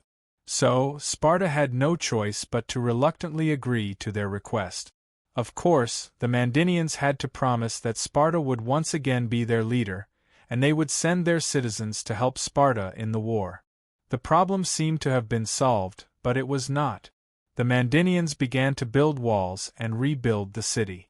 To prevent the city from being flooded again, they even dug a new channel and changed the flow of the Orpheus River. The newly designed city was more sturdy, unique, and difficult to conquer. While the Mandinians were building the city, they were also secretly carrying out another important task. During the years of exile, one of their leaders, Lycomedes, gradually realized that the city-states of Arcadia must unite and build an alliance. Only then would they have the confidence to say no to the unreasonable demands of Sparta, and only then would they be able to protect the safety of the Arcadians. Therefore, Lycomedes spared no effort to persuade the other city-states of Arcadia. Things went smoothly, because these city-states had been suffering from Sparta for a long time. With Lycomedes taking the lead, except for a few city-states, everyone agreed to form an Arcadia alliance. However, the problem of which city-state to choose as the capital of the alliance arose again. Because the city-states of Arcadia were not too different in strength, there was no particularly outstanding city-state that could suppress the others. However, if any city-state was randomly chosen, it could quickly grow stronger after the establishment of the alliance, which was something that the other city-states did not want to see. In the end, Lycomedes put forward a proposal: gather the strength of the alliance and build a new city as the capital of the alliance. In the end, his proposal was unanimously approved by everyone. After many discussions, the location of the new city was selected, and the political structure of the entire alliance was discussed in more detail. In short, in 371 BC, the 23rd year of the Kingdom of Dionia, the preparations for the Pan-Arcadia alliance were basically completed, and the implementation began in full swing. Sparta learned that Arcadia was building an alliance, but at this time, its war against the Thebes was at a critical stage, and it really had no spare power to stop this matter. Moreover, the city-states of Arcadia had been sending troops and supplies to help it in the war, so the Sparta people pretended that they did not know about it. They wanted to wait until the problem of the Thebes was solved before dealing with this matter. However, they did not expect that the Battle of Leuctra would suddenly change the situation in Greece, and the few remaining city-states of Arcadia also began to waver. Therefore, under the active persuasion of Lycomedes, they also began to actively request to join the Pan-Arcadia alliance. Among these city-states was Tegea. Tegea was located in the southeast of the Arcadia region, and had always been regarded by Sparta as a staunch ally and a strong gateway to the northern frontier. Now that Tegea had changed sides, the Sparta finally could not tolerate it, so the procurators sent messengers to threaten the city-states of Arcadia, demanding that they immediately disband the alliance, or else they would face the wrath of the Sparta army. Of course, the Arcadians would not give in, but they also knew that Sparta was powerful, and they could not fight against it with their own strength, so they had to seek outside support. The first person they thought of for help was Athens. After the Battle of Leuctra, while Athens was happy about the decline of Sparta's power, it was also worried about the rise of the neighboring Thebes. So it made a move. It invited its own Sea Alliance city-states and the city-states of Peloponnesus to represent Athens to re-swear the previous Great King's agreement, and solemnly stated that in the event of an enemy attack, the members of the oath should help each other. It seemed that this move by Athens was a continuation of the previous Treaty of Callias signed in Sparta, and it was also a show of support for Sparta and its allies, who had been defeated on the battlefield. But in fact, Athens was trying to expand its influence in the Peloponnesus Peninsula, usurping the leadership of Sparta, and at the same time trying to win over Persia. Many city-states of Mandynia and Arcadia also participated in the oath ceremony. According to the agreement, Athens was obliged to provide help, so the Arcadians sent messengers to Athens. While the messengers from Arcadia were on their way to Athens, a huge fleet was sailing across the Adriatic Sea, heading towards the Peloponnesus Peninsula. It was the army of Dionia that was going to conquer Sparta. According to the mobilization speed of the army of the Holy Kingdom of Dionia, after the order to set out was issued, the various regions would usually be assembled within 4 to 5 days. For a region like Lucania, which was more vast and covered in mountains, it would take a lot of time for the military camp to notify the various towns and cities, and for the citizens of the towns and cities to gather at the military camp. Even if King Divers had to discuss with the Ministry of Military Affairs to make some military preparations, the time needed would not exceed 15 days. The reason why the army was ordered to go to war 2 months later was that the armistice between the Thebes and Sparta, and a series of anti-Sparta waves in the Peloponnesus Peninsula, had attracted the attention of the higher-ups of Dionia. They specially suspended the military operation to observe the development of the situation, and it was not until 2 months later that they resumed the military operation. In order to prevent the news of the expedition from being discovered by the Sparta in advance, Dionia announced to the public that it was going to crusade against the Lusitanians who had repeatedly attacked the southern region of Iberia, so the place where the army embarked was not set in Brindisi, but in Crotone. The barracks of Legio IV were originally in Crotone, and the 1st and Legio VI were in the north and south respectively, not too far apart.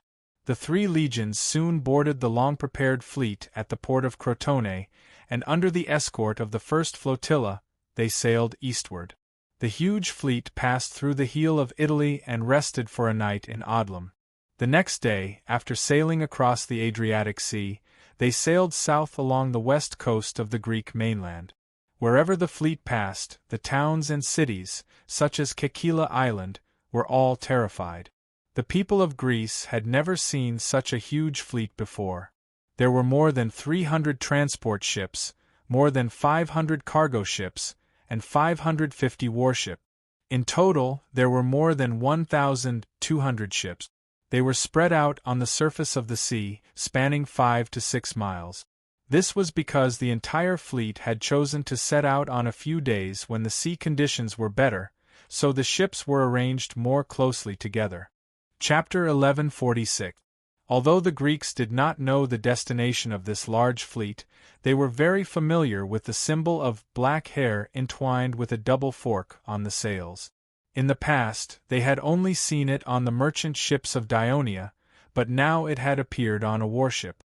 Did this mean that the barbarian kingdom on the other side of the Adriatic Sea was finally going to attack the Greek mainland?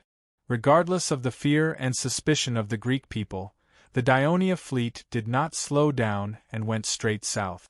Soon, they passed the entrance of Corinth Bay and entered the waters of the west coast of the Peloponnesus Peninsula. As dusk approached, the fleet had to disembark early to prepare a camp. This was because they could not reach the southern coast of Messenia today. Further south was a steep and narrow coast. It was difficult for the ships to dock, and the crew could not get a rest. The place where the fleet docked was the northwest corner of the Peloponnesus Peninsula.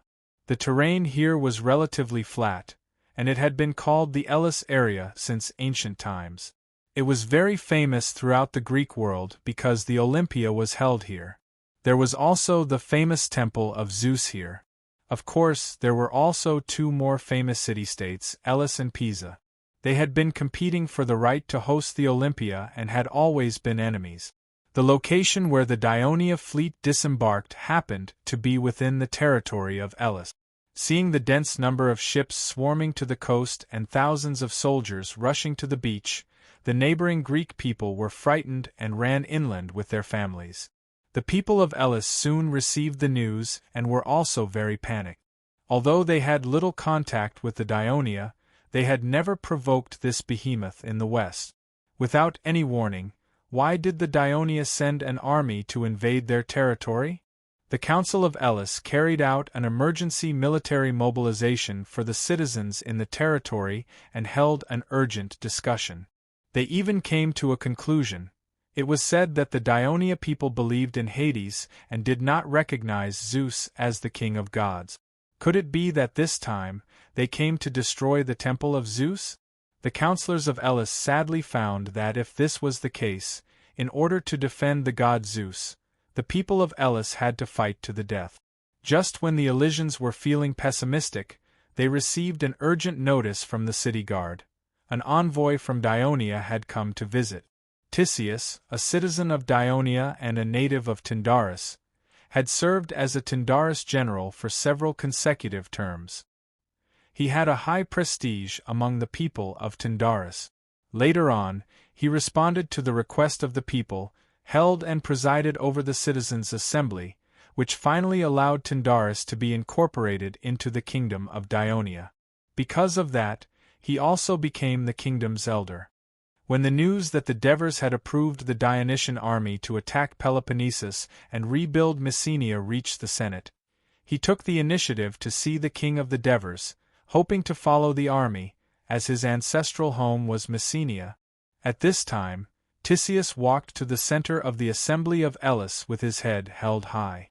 Looking at the angry and frightened gazes, he felt a sense of pride as a citizen of a great country, but he suppressed this pride and tried to make his expression as sincere as possible. Descendants of Zeus, respectable citizens of Elis, on behalf of the kingdom of Dionia, I extend my sincerest apologies to you. Because it was getting late during our voyage, in order to prevent any accidents from happening, our fleet had to temporarily stop by the shore to rest. Hence, we entered your territory, but please be assured that we will only rest for one night and leave tomorrow. We will not cause any harm to this land or the people on it. Due to the inconvenience caused by our reckless actions, we, the kingdom of Dionia, will also pay a certain amount of gold and silver as compensation for the army's overnight stay in Elis. Tisias' words made the Elis counselors skeptical, but their hearts were finally at ease.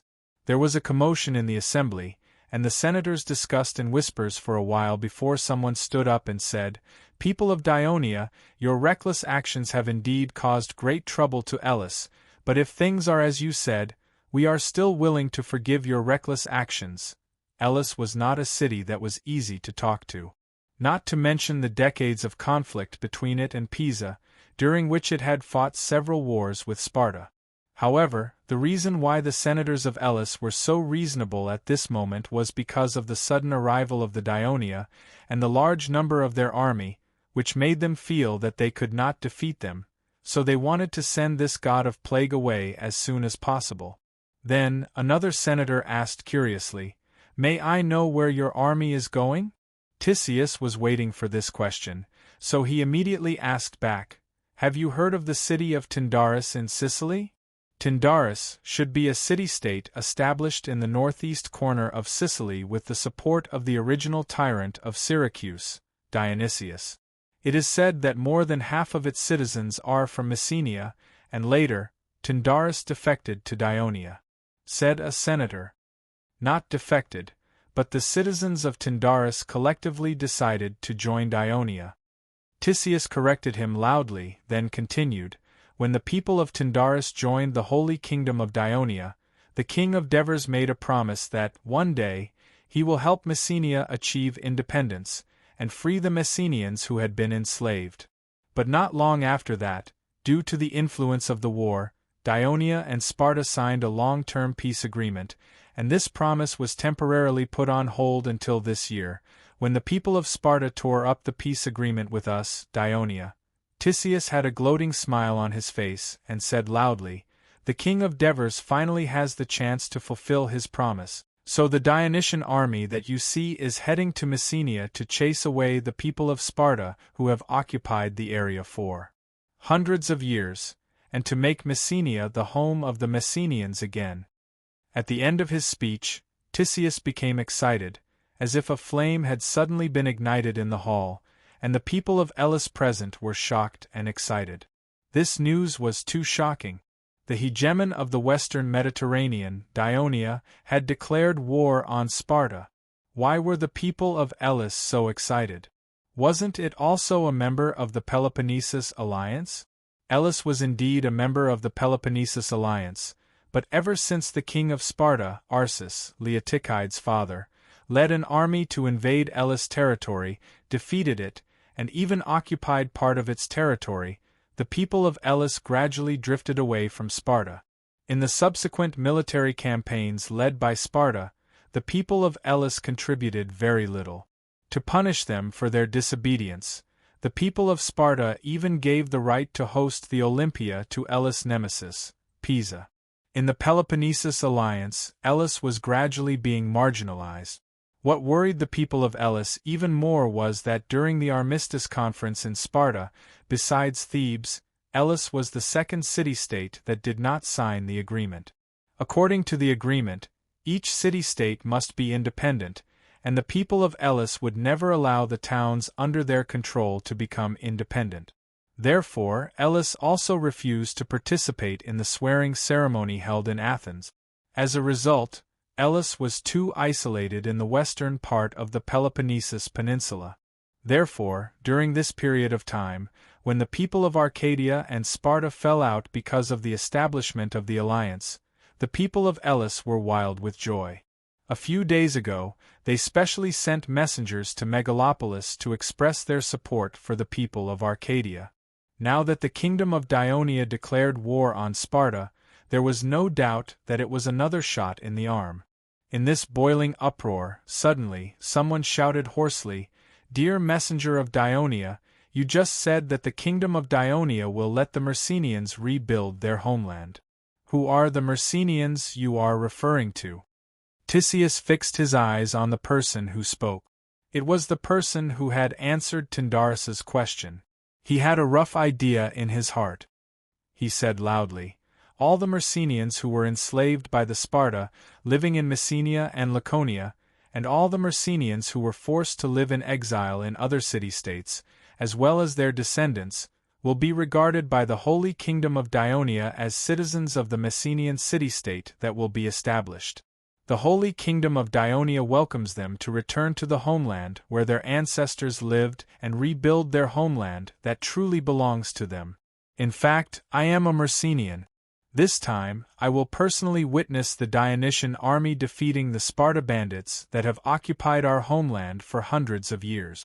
I will also personally liberate my fellow Messenians, allowing them to regain their dignity and freedom. The land of Messenia will be rejuvenated in the hands of the true Messenians."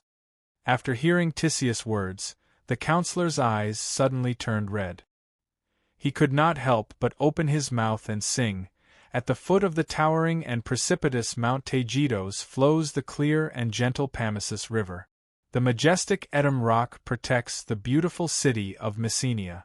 Countless cattle and sheep run on the fertile plains. Countless farmers work in the fields.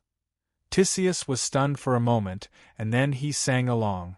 Like wolves, the Sparta have seized our land and enslaved us like cattle and sheep. We cannot bear the heavy burden. Their cruel whips do not stop. More than half of the fruits of labor on the well-cultivated land belong to these ferocious bandits. At this moment, several Elis counselors joined in, singing passionately.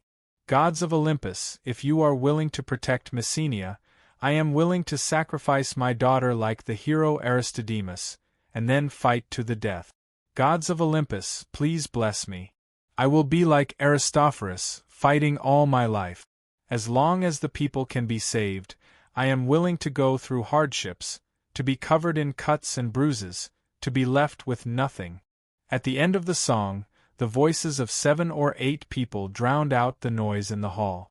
At this moment, everyone's face was covered in tears. Ever since the fall of Messenia, this song, composed by an unknown author, had been quietly sung among the enslaved people of Messenia. It also made the Messenians who had fled their homeland and scattered across the Mediterranean Sea always remember the suffering of their ancestors. Chapter 1147. It was not entirely a coincidence that the expedition army of the Holy Kingdom of Dionia had set up camp in the territory of Elis. Elis, as an outlier in the Peloponnesus alliance, was already in the consideration of the Devers. Furthermore, the Elis region and Arcadia region were close to Messenia, and many Messenians had fled to these two regions. The 7 or 8 Elis citizens who had just sung were all from Messenia. Previously, due to military secrecy, the people of Dionia did not announce it to the public. Now they needed to let the people of the entire Greek world know that Dionia had sent troops to Peloponnesus not only to fulfill the covenant, but also to help the Messenians restore their country. Elis, which was passing by, could help them do this. After singing the song, the relationship between Tygia and the people of Elis was quickly drawn closer. The people of Elis also began to discuss some cooperation with him. After all, they were all ready to join forces with the Arcadians to fight against Sparta. Now that the army of Dionia to attack Sparta was right in front of them, this was a better opportunity for cooperation. On this evening, due to the huge commotion caused by the Dionian army landing on the coast, the citizens of Elis were not the only ones who received the news. The news soon spread to the nearby cities such as Olympia, Pisa, and Triphylia, a small city not far east of Olympia that originally belonged to Elis but was later forcibly taken away by Sparta. In a village called Silis under Triphylia there was a large house. The respected hero of the Persia expedition, the famous scholar of Athens, Xenophon, lived in the house. More than 20 years ago, after returning from the Persia expedition, Xenophon was expelled from Athens and had to lead a mercenary army again. He followed the king of Sparta, Agesilaus, to conquer Asia Minor. Because of this, he was highly regarded by Agesilaus and became a distinguished guest of Sparta. Agesilaus assigned him land here. Xenophon had lived here for nearly 20 years and had regarded it as his second home. In addition to following the Sparta army to war, he spent more time in the quiet and peaceful village, concentrating on thinking and writing articles. Sometimes, he would take his children and servants to the nearby forest to hunt and relax, living a very comfortable idyllic life. He also raised his own money to build the Temple of Arthenes near the village of Silis. He worshipped it every year, hoping that the god would bless this area and keep it peaceful and tranquil. Tonight, as usual, he sat in his study, lit an oil lamp, and began to think about his new book, History of Greece. This was a new idea that sprouted in his mind after the completion of Expedition a few years ago. He wanted to continue the series of events that happened in Greece after Thucydides' History of the War of Peloponnesus. Many of these events were personally experienced by him, and he was very familiar with them.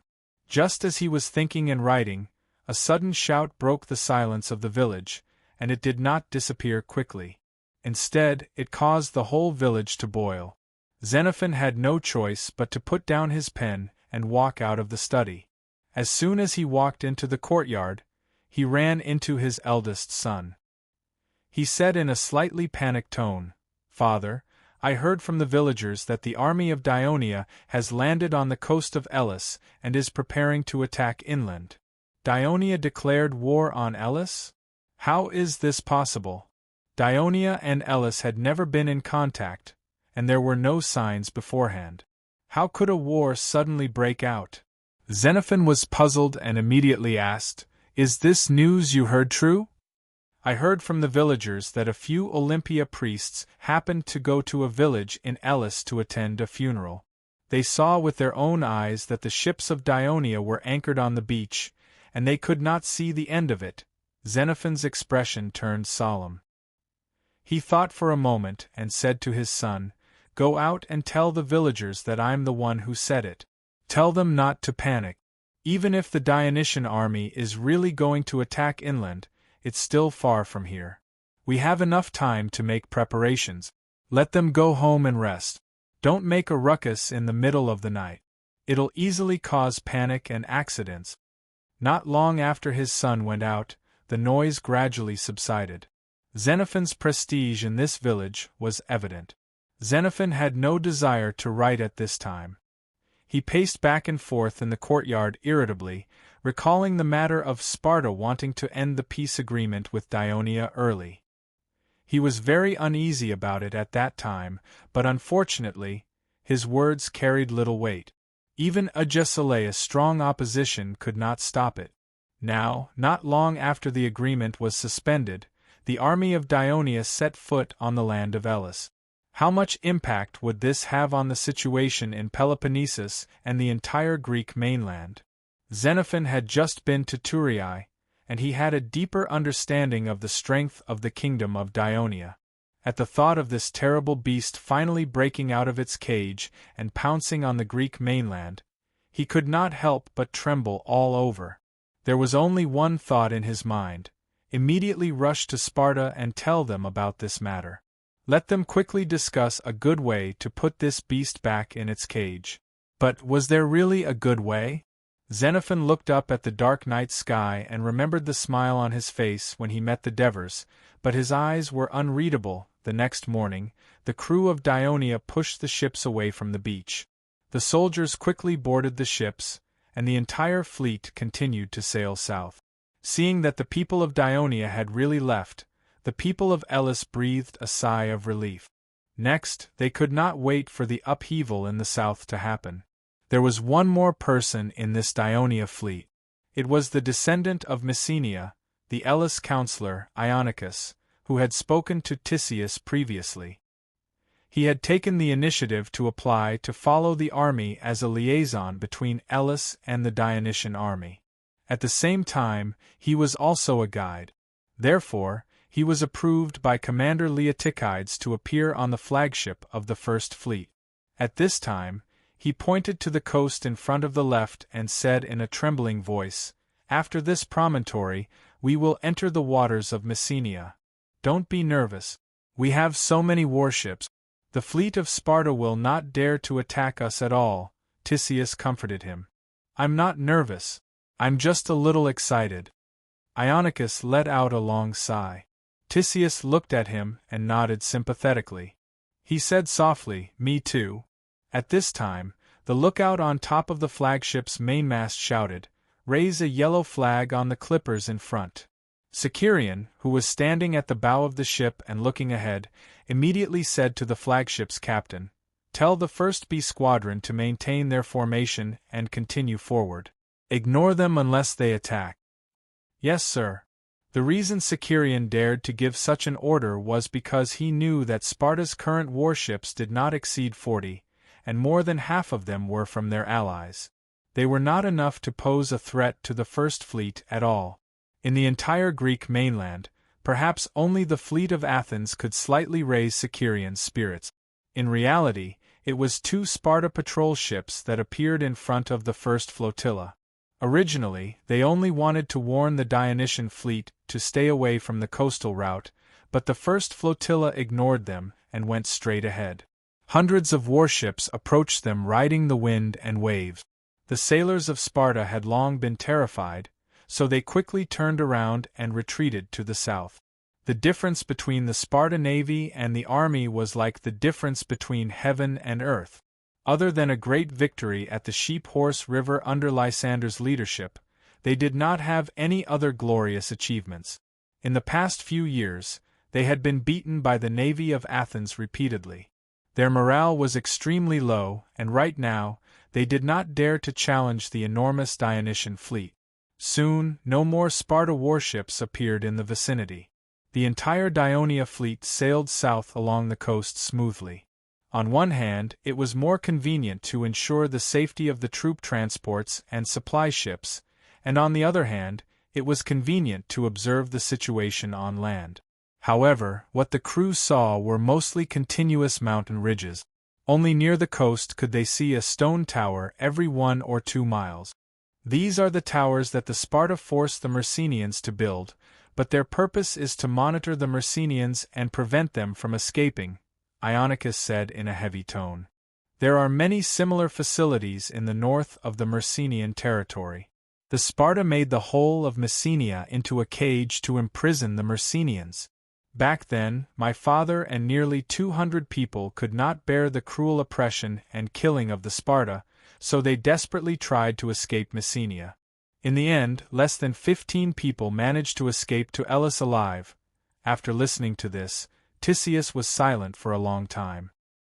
He secretly clenched his fists and said with hatred, "Today we, the Dionia, are here to break this cage. Such a tragedy will not happen again in the future." As the two vented their anger towards Sparta, a voice interrupted, "Why don't I see anyone in these towers?" Ionicus turned around and saw that it was the commander of the Dionia army, Leotychides. He quickly explained, "In the past, there were at least 10 soldiers stationed in each tower. But now, the Sparta people go to war every year, and every year there are casualties among their citizens. As a result, they don't even have enough people to defend Laconia. How can there be extra soldiers stationed in these towers?" Ionicus showed a look of schadenfreude, while Leotychides' expression was a little strange. Then Ionicus said, "But there must be Sparta soldiers stationed in the city of Pylos up ahead, because it is an important town for the Sparta on the west coast of Messenia." Chapter 1148. Half an hour later, the Dionia soldiers saw the city on the coast. Although it was called an important city, it was actually just a small stone city, wedged between the mountains and the coast. On top of the city stood a row of soldiers in red cloaks. The bayonets in their hands reflected the sunlight. From afar, it was hard to tell whether they were afraid or excited. They stood there motionlessly. Such a posture seemed to stimulate the Dionia soldiers, and their fighting spirit soared. "Quiet down, all of you. We will be landing on Messenia's beach soon. You will have plenty of opportunities to fight the Sparta." Marquez shouted at the excited soldiers on the transport ship. "But for now, all of you better stay quiet and conserve your strength. When the ship docks, be the first to charge forward. Don't worry, Captain. We will never fall behind the other squads. We will be the first to break through the enemy's defense line," a soldier said loudly. Immediately, the other soldiers responded enthusiastically. "I hope so," Marquez answered nonchalantly, but deep down, he was excited because he could use the morale. He held the side of the ship with one hand and looked down at the blue sea. He could not help but recall the first time he boarded a warship and landed on the Trine naval base. Later, he followed the army to Sicily and defeated Carthage's 100,000 soldiers. Then, he landed on Africa and conquered Carthage. He had long overcome his seasickness. After the war in the western Mediterranean, Marquez and some nobles of Rome were arranged to live in the Thurii region. He was lucky enough to be included in the First Legion. Later, he went north and conquered Gaul. He was promoted to a captain and entered the ranks of Dionia's officers. Even more fortunately, he adapted to life in Dionia and did not want to associate with the former nobles of Rome who still held grudges against the kingdom. As a result, many nobles of Rome were arrested during the Turii rebellion a few years ago, but he was not implicated. He was not even interrogated or investigated. His superior played a big role in this. Adoris was his immediate superior, the leader of the 3rd Brigade of the 1st Legion. After going through so many twists and turns, Max was once again under Adoris' command. It was truly fate. Adoris had indeed taken good care of him. Marquez was still reminiscing about the past. The cheers of the soldiers on the ship brought him back to reality. We have passed the Cape. The fleet is turning around. We are almost there. The southern coastline of the Peloponnese Peninsula was shaped like an M. It formed 2 bays, the Gulf of Laconia on the east and the Gulf of Messenia on the west. When the fleet rounded the promontory formed by the mountain ridge, the warships of the 1st Fleet's 1st B Squadron, which was sailing at the forefront, split into 2 groups. A small portion of the warships turned north and approached the beach ahead, while the majority of the warships turned south and began to line up on the east side of the bay to guard against possible enemy ships and ensure the safety of the landing ship. Numerous troop carriers gradually spread out as they sailed north. They were spread out across the entire bay. Coupled with the supply ships that followed closely behind the troop carriers, the entire bay was almost filled with ships. Marquez's ship was at the forefront. He looked ahead, and as the ship moved forward, the scenery in his eyes became clearer. On both sides of the bay were the outlines of lush mountains. In the middle was a flat and wide plain with a white beach. In the middle, there was a white ribbon that divided it into 2 from the south to the north. There were no coastal towns built on such a fine bay. There were only a few villages, simple docks, and few ships. On the contrary, there were flocks of seagulls flying up and down in the sky. It was quite an interesting sight. Having been used to the prosperity and bustle of the port of Turii, Marquez's eyes lit up when he saw the bay that was almost undeveloped. However, this feeling quickly disappeared because some Spartan soldiers had already appeared on the beach. The Sparta had experienced 3 wars in the process of conquering Messenia. In the first 2 wars, the Messenian soldiers relied on fortresses and towns to resist the attacks of the Sparta. The wars lasted for a long time and caused a lot of trouble for the Sparta. Therefore, after the complete conquest of Messenia, the Sparta demolished all the towns on this plain. As a result, compared to the other areas of the Peloponnesus Peninsula, there were only villages and no towns. However, there was a large military camp in the middle of the plain. It was where the Sparta trained their soldiers. It was also the base where they could form an army at any time and suppress the rebellion of the Black Rogues. During the war with the Thebes, due to the participation of Athens, the strength of the Athens navy posed a threat to the waters controlled by Sparta. In order to ensure the safety of the Messenia region, Sparta also sent some soldiers to Messenia. However, after the signing of the Treaty of Callias, Sparta immediately withdrew the extra citizens. Now, there were less than 500 Sparta soldiers left in the entire Messenia region. However, the Sparta people firmly believed that even with such a small garrison, Messenia would still remain stable. Because of decades of cruel rule and years of bloody killings, Sparta would allow young soldiers to kill any black rogues they saw at a fixed time. On the one hand, it was to let the young people see blood and build up their courage. On the other hand, it was to prevent the black rogues from overpopulation, so the black rogues had long been tamed like cattle and sheep. Even when foreign enemies invaded, they could organize the black rogues and use them as auxiliary troops to strengthen the size of the army and resist. The current situation was like this. The Sparta patrol ships hurriedly withdrew to Messenia and reported to the military camp that a large fleet of Dionia had appeared in the coastal waters. They were menacing and seemed to be up to no good. The commander of the military camp, Dorios, had undergone the cruel military training of Ago since he was a child and became one of the best soldiers. Thus, when he grew up, he was selected to join the king's guards. In his 20 years of military career, he had fought dozens of battles and made many achievements. His military experience could be said to be rich. The year before last, he was appointed as the military commander of Messenia, responsible for the defense of the region. After hearing the news, Dorios was immediately alerted. Not only did he quickly gather the soldiers in the military camp, but he also sent people to notify the security officers of the villages. These security officers were old and frail former Sparta soldiers who were appointed to manage the villages of Messenia. They had 3 main tasks: to supervise the work of the Black Rogues, to prevent them from slacking off, to collect most of the harvest after the autumn harvest, and to supervise the daily life of the Black Rogues. If there were any abnormalities, immediately notify the military camp to arrest and kill them, so that they could organize all the young and strong Black Rogues. The envoy sent by the Sparta military camp boarded a small boat and met the Dionia warship that entered the bay, ready to question why it suddenly invaded Sparta's territory without prior notice. However, before the envoy could board the Dionia warship, the boat was knocked over.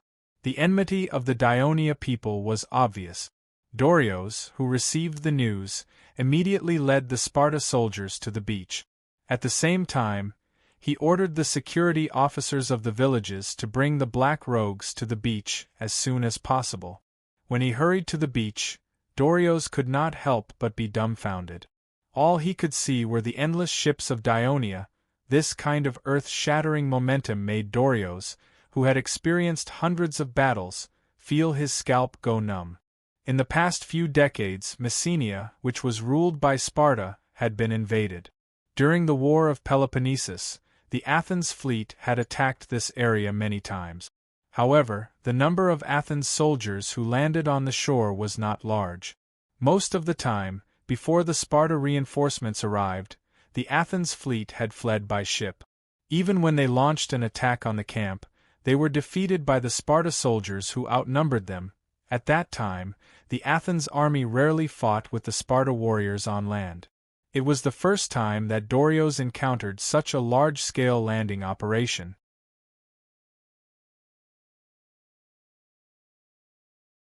Chapter 1149. Understood. Mukrager replied. Ionicus was puzzled when he heard this. Why would the warships attack the army on land? After a while, he saw more than a dozen 3-oared warships side by side, heading straight for the coast where the Sparta army was. When they were less than a mile away from the Sparta army, the warships stopped. Because they had reached the bottom of the sea, the crew on the deck immediately threw an anchor into the sea to fix the ship. Then, a piece of equipment was lifted from the cabin to the deck, a ballista. Some of the gunners were responsible for fixing the frame of the ballista, some were responsible for measuring the target parameters, some were responsible for installing the spring set, and some were responsible for carrying the stone projectiles. Not only this ballista team, but they also had a tacit understanding of each other. At the end of the war in the western Mediterranean, when the Dionysian army besieged the city of Carthage, the naval warships entered the lagoon and placed ballistas on the deck to assist the army in the siege. Since then, the use of ballistas on the warships had become a military training program for the navy. Dorios saw the Dionysian warships heading straight for the beach and thought that they were about to disembark soon. He immediately commanded his troops to form a loose horizontal formation in the direction of the warships. At the forefront were the helots with javelins in their hands. They were prepared to attack the Dionysian soldiers with javelins when they waded into the water to disembark. However, when these warships approached the beach, they stopped moving and did not move for a while. Dorios was puzzled when he suddenly saw small black dots flying out of the warships. By the time he saw that these small black dots were large round stones, they had already smashed down from mid-air. Some fell into the sea in front, setting off water columns that soared into the sky, and some fell on the beach behind, causing sand and soil to splatter in all directions. Although no one was killed or injured, the momentum of these people caused a commotion in the team, especially the Black Rogues. Ballista. A word popped up in Dorios's mind. Even though this weapon had never been used in a war in Greece, the Spartans, who had been paying attention to the western Mediterranean, weren't completely clueless about it. Agesilaus had once made a suggestion to the Elder Council, hoping to create such a powerful siege weapon.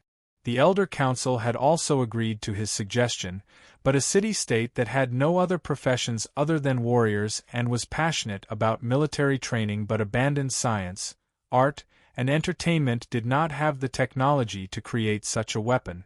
The Sparta people also wanted to secretly ask the people of Syracuse for guidance, but unfortunately, after the war in southern Italy, Dionia captured the entire team of engineers of Syracuse and completely took them for themselves, causing Syracuse to lose this technology. In the end, the matter was left unsettled. Dorios never thought that he would witness the legendary ballista in such a special occasion. For a moment, he did not know how to deal with it. At this moment, another round of stone bullets was launched. Only one of the dozens of stone bullets hit the target on the shore.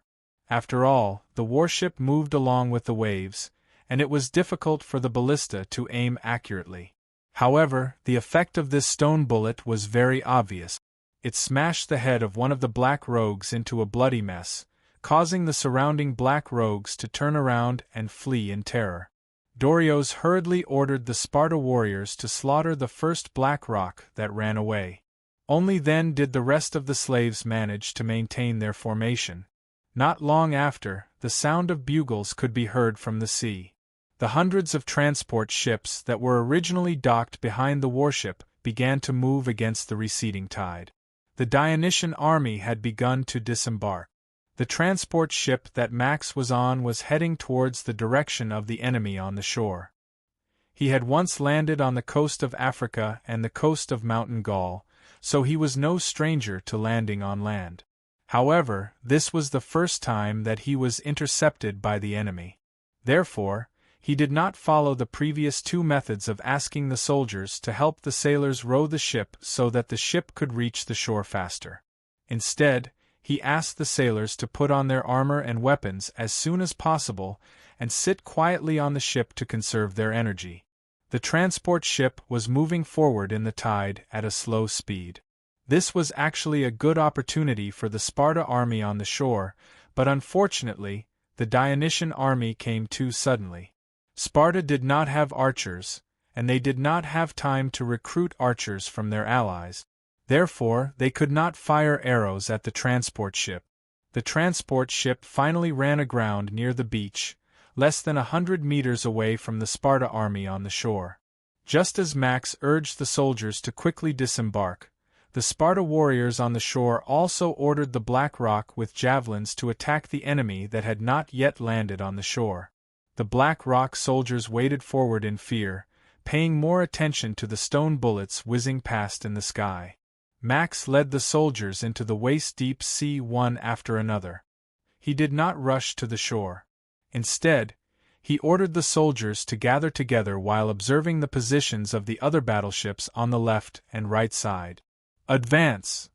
Under his command, the 50 soldiers waded through the water in a loose but unbroken formation. Then he saw the Black Rock javelins running from the shore. Raise your shields! As soon as he shouted, the soldiers had already raised their long shields diagonally and blocked in front of them. The Black Rock soldiers, who lacked military training, hurriedly threw their javelins at the approaching Dionia soldiers without any accuracy or strength. They did not pose any danger to the Dionia soldiers at all.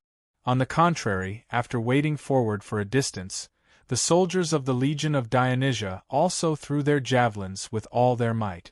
Immediately, many Black Rock soldiers were hit and fell into the water. The other Black Rock soldiers were so frightened that they hurriedly retreated. After the immediate threat in front of them was eliminated, the soldiers led by Max slowed down their advance. They moved closer to the surrounding units and gradually formed a line.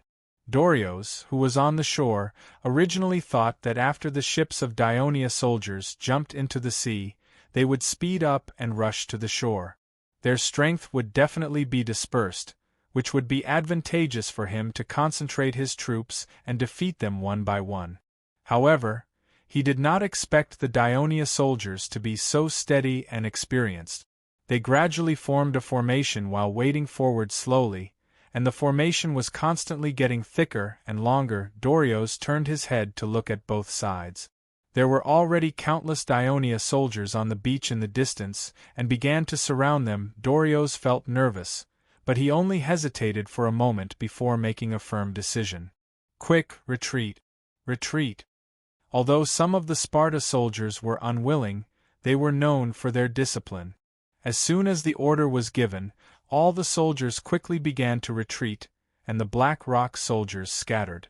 Max and the soldiers were originally looking forward to a fierce battle with the Sparta army on the beach. They did not expect the enemy in front of them to run away before the battle even started. Were these really the Sparta soldiers who dominated Greece? To prevent any tricks, although the soldiers moved forward faster, they still maintained a complete formation. However, under the command of the team officer, they began to shout in unison, "Myrcinians, you are free!" Leotychides set foot on the land of Myrcinia indifferently, but his mood was a little complicated. He was no stranger to this land. When he was young, he had received military training here. He had also killed Black Rock soldiers like they were wild beasts during his coming-of-age ceremony. He had also been stationed in Pylos for a period of time. He originally thought that he had forgotten these memories, but the moment he set foot on the beach, these memories kept popping up.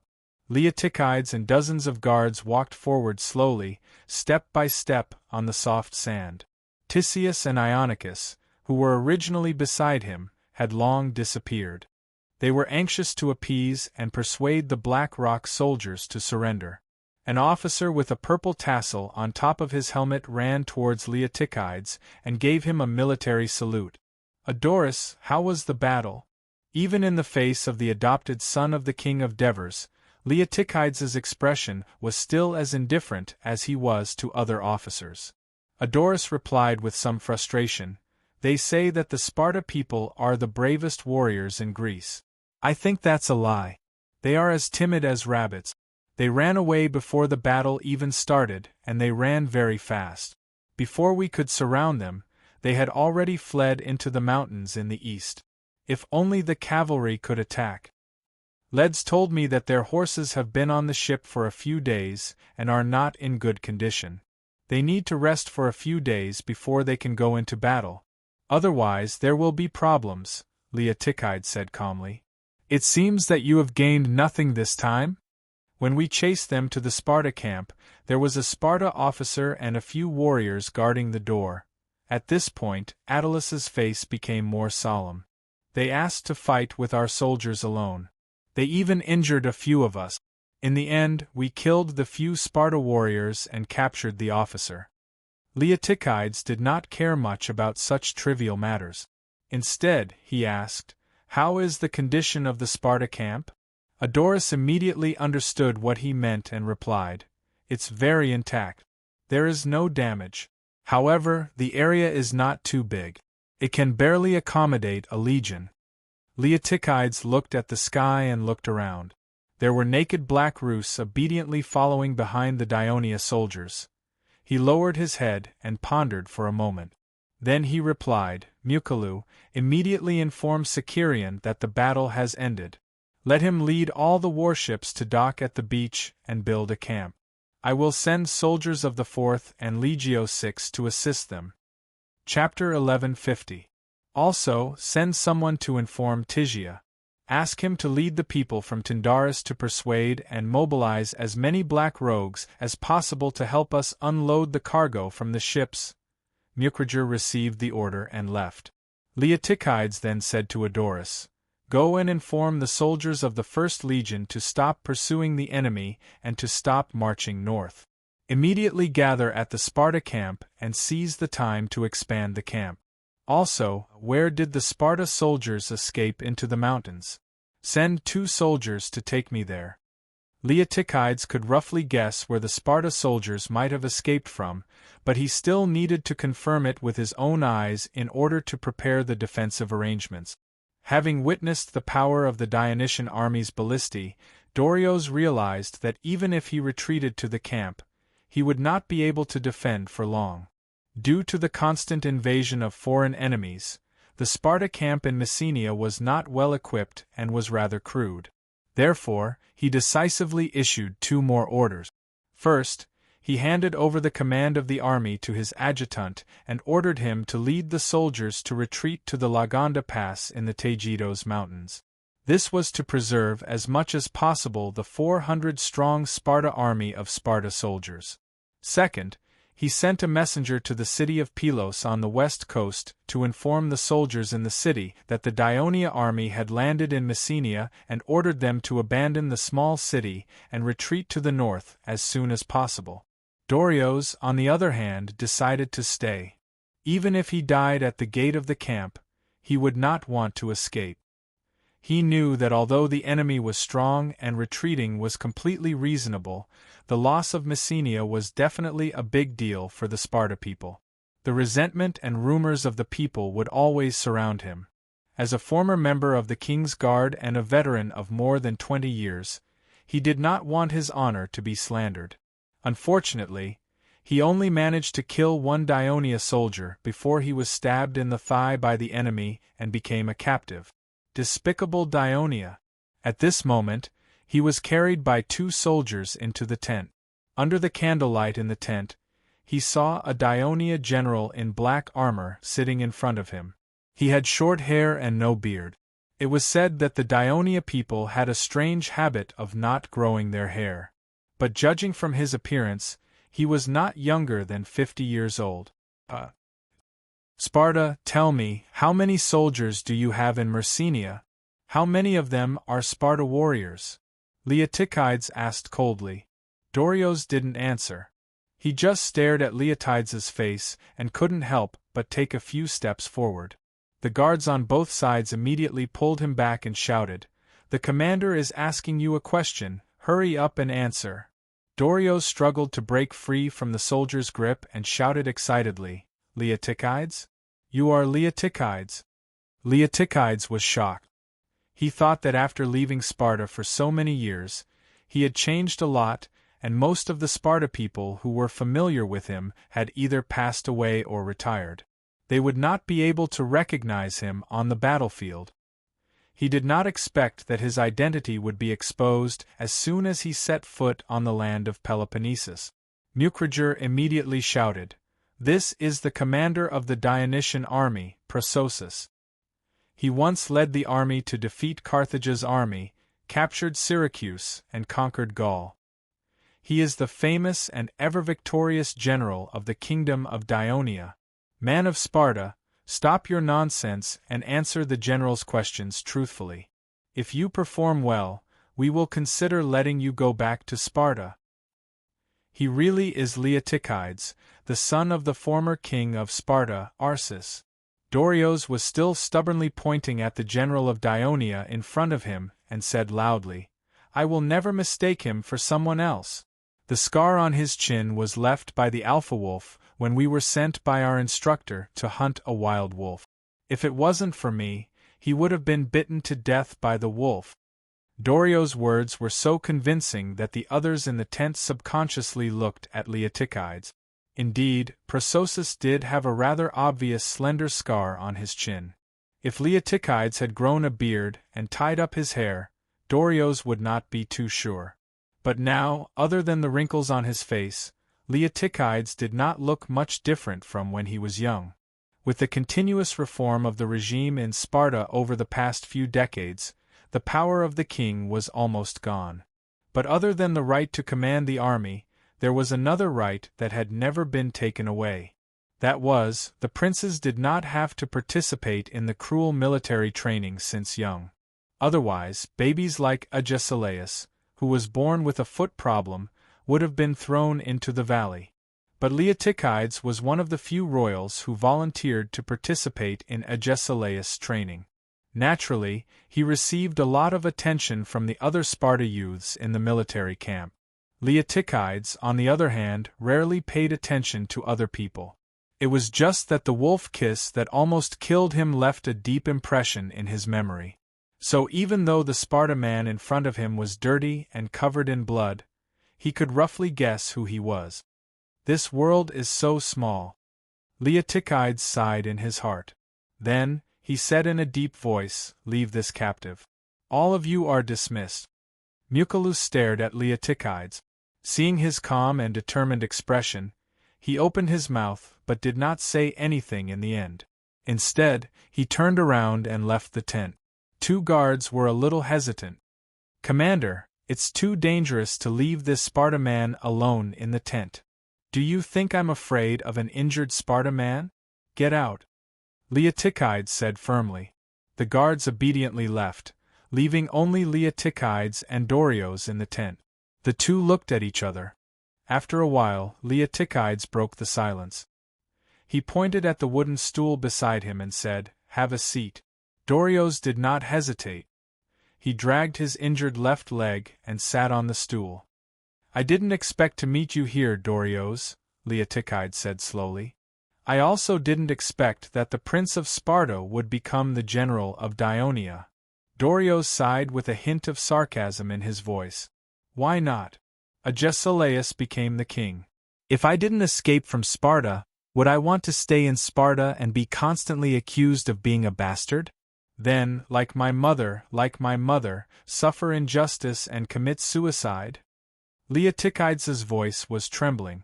He was emotional, which was rare for him. At that time, other than Dionia, which dared to oppose Sparta, the other city-states were either allies of Sparta or subordinates of Sparta. "I didn't have many choices. But now, it seems that my choice was right. That's why I'm here today." "You've made the right choice." Dorios heard this and immediately became angry. Without a declaration of war, Dionia attacked the precious property left to us by our ancestors, Messenia. This is completely untrustworthy. Do you know how much trouble Sparta will suffer if we lose Messenia? How many people will lose their noble citizenship and become lowly people after losing Messenia? Just because you have a grudge against King Agesilaus, you are willing to harm all the people of Sparta. Don't forget that you are also a citizen of Sparta. Leotychides knocked on the table with his hand and said calmly, "I am now a citizen of Dionia. The decision to attack Messenia was not made by me. It was an order from His Majesty the Devers. Besides, it was Sparta that did not keep its word. It was you who ended the peace treaty early, so that Thebes could have the chance to ally with us, Dionia. Now you have violated the Callias treaty and led troops to attack Thebes again. Of course, Dionia has to honor the treaty. But Thebes have signed a truce with us, Sparta." Dorios roared. There have been rumors of this in Dionia, but Thebes did not send any messengers to inform us. Moreover, Dionia is so far away from Greece that it is impossible to confirm whether the rumors are true or not. So, the plan of attack has not changed. Besides, there are some citizens of Dionia who were born in Messenia. His Majesty the Devers had promised them that he would restore Messenia's independence. Today, he has fulfilled his promise. Leotychides said casually. "So, Dionia has decided to become the enemy of Sparta?" Dorios said fiercely. "Don't think that just because Dionia is the ruler of the Western Mediterranean that it is invincible. It is only because of your undeclared war that we were unprepared, that you were lucky enough to succeed. But soon we, Sparta, will gather our army and recapture Messenia. When that time comes, I am afraid that it will be the soldiers of Dionia who will become prisoners of Sparta. If Sparta really sends an army to fight for Messenia, that would be the best." Leotychides' tone was heavy. His eyes flashed with a strange light as he looked at Dorios. "In fact, even if you don't say it, we are well aware of the current situation of Sparta. There are no more than 500 Sparta warriors stationed in Messenia, and all the Sparta warriors add up to less than 2,000. Therefore, these elders passed a resolution to grant some Perioeci and a few black rogues as Sparta citizens, but they are not given any land. In fact, their status is still low, and they do not have a strong desire to fight. They even have conflicts with the Sparta warriors. Also, the years of non-stop fighting have made many Sparta warriors unable to supervise the work of their black rogues, and thus unable to pay enough taxes. Thus, they are deprived of the right to eat public meals. In fact, they have become lowly people. They must have deep resentment in their hearts. I think the current situation of Sparta is probably worse than when they hunted down Gendon. Chapter 11:51. Dorius' expression changed drastically when he heard this. After a long time, he squeezed out a sentence. "We have the support of Persia," Leotychides sneered. "What an irony! I remember when we first joined the army for training, our goal was to defeat Athens and Persia. I didn't expect the Sparta warriors to be proud of being a vassal of Persia." Dorius' face turned red, and he was speechless. "Since you saved my life, I'll let you go back to Sparta tomorrow. Tell Agesilaus and the council of elders what I said before. Let them understand why Dionysus sent troops to Messenia. At the same time, tell Agesilaus." Leotychides stood up and said in a powerful voice, "I, Leotychides, will wait for him in Messenia. Guards." The guards entered the tent. Dorius was still shouting, "Leotychides, no matter what, you are the prince of Sparta. Your ancestors led the people of Sparta to create the glory of Sparta. Do you really have the heart to destroy the motherland that gave birth to you and raised you?" Leotychides answered without hesitation, "The current Sparta will only be destroyed under the rule of Agesilaus, the council of elders, and the censors. Only under the rule of Dionia will Sparta be reborn." After that, Leotychides waved his hand, "Take him away." After returning to his tent, Mukru did not rest. The news that Leotychides was most likely a Sparta made him uneasy. Although he had worked with Leotychides for many years and had a deep friendship, after a series of mental struggles, he still decided to report to the military judge. Just as he was about to leave the tent, the guards came to inform him that Commander Prosos wanted to see him immediately. Mukru hurried into the tent. As soon as he saw Leotychides, he asked, "Commander, are you really a Sparta? And a prince of Sparta at that?" "That's right. I'm the only son of the former king of Sparta, Agesilaus. My original name is Leotychides." The commander of the Dionia expeditionary army looked at Mukru calmly and said with a serious expression, "After my father died of illness, my uncle Agesilaus used a trick to seize the throne and suppressed me. He even forced my mother to commit suicide. I had no choice but to escape from Sparta and come to Dionia. Considering my special identity, and to avoid being hunted down by Sparta, I decided to hide my identity." After accepting this military mission, Leotychides had already considered the possibility of exposing his true identity. He was already mentally prepared for this, which was why he spoke so calmly. Mukru heaved a sigh of relief, but he was still a little worried. "Commander, Sparta is your mother country after all. When our army fights with Sparta's army, or when we attack Sparta's territory, can you really give orders calmly without any interference?"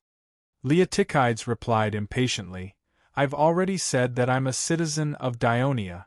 Sparta is now our enemy. I will not show mercy on the battlefield." Mukru nodded, but he was still a little worried. "I'm worried that the morale of the soldiers will be affected if they know about this. I'll need you, the staff officer, to help me out a little more. But you don't have to worry too much. Once I lead my army and fight with Sparta again, all doubts will be eliminated," said Leotychides meaningfully.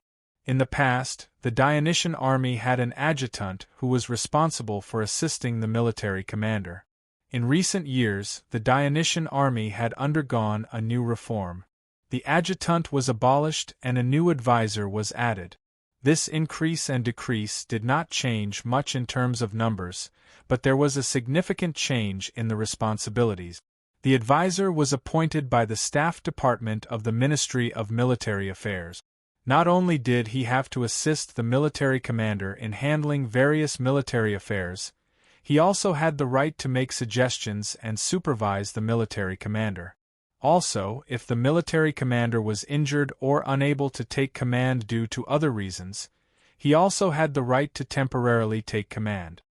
"All right, leave this matter to me," Mukru replied seriously.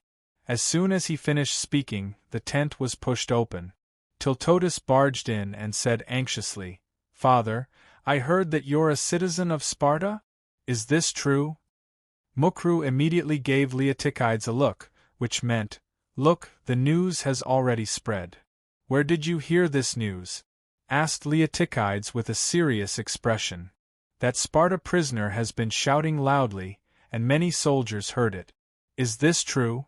After realizing that Dorieus was deliberately trying to disrupt the morale of the army, Leotychides' face darkened.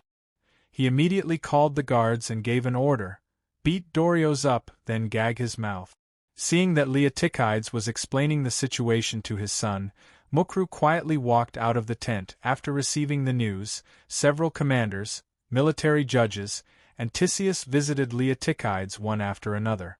They all wanted to ask Leotychides if the rumor was true. Leotychides did not speak as much in the past year as he did in the past 2 days. Naturally, he was not in a good mood. Although the news that Commander Prosus might be a prince of Sparta caused a commotion in the army, it did not affect the various departments of the expeditionary army to carry out their work as planned after the occupation of Messenia. Although Sparta had evacuated from the Messenian plains, a small number of them were hiding in the mountains in the north. The garrison of Pylos decisively retreated to the northern border of Messenia after receiving the news, and some of them were hiding in the pass fortress of Mount Taygetos. Unwilling to accept defeat, they began to raid the Dionia army last night.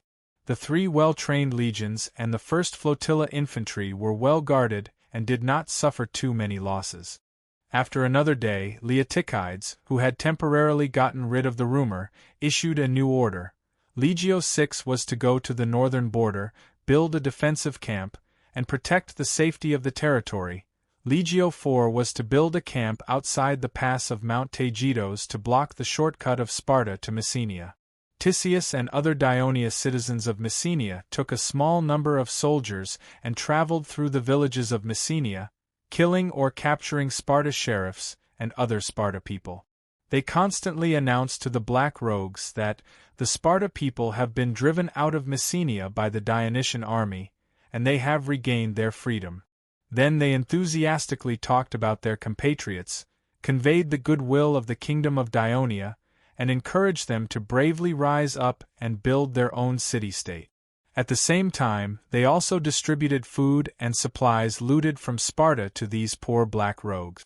Along with this team were the medical personnel of the legion, who took the initiative to treat the sick Black Rogues. The Black Rogues, who were treated like cattle and sheep by the Sparta people since birth, had never enjoyed such kindness. They were all moved to tears, and the sound of crying could be heard everywhere. They firmly remembered the name Dionia in their hearts. Most of the Black Rogues did not receive any education.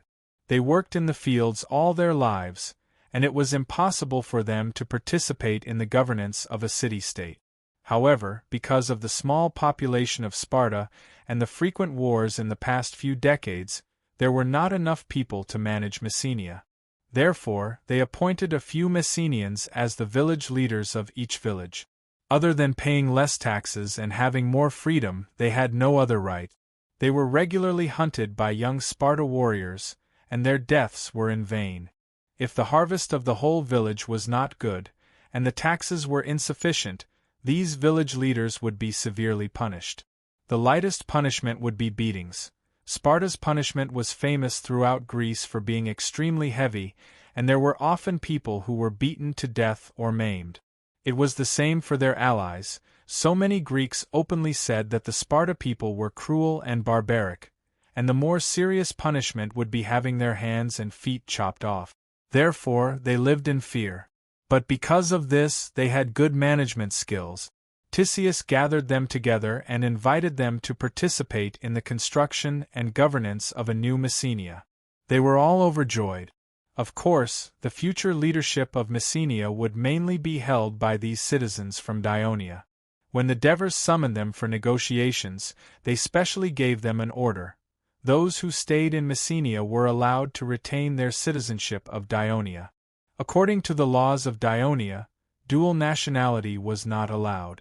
The reason why this group of people was made an exception was because the Devers considered that after defeating Sparta and conquering Messenia, they could not incorporate this region into the kingdom of Dionia for the time being.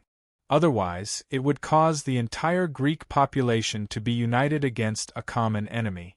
Therefore, they allowed the Messenians to govern themselves, fully rely on Dionia, and become an important support force for Dionia in Greece.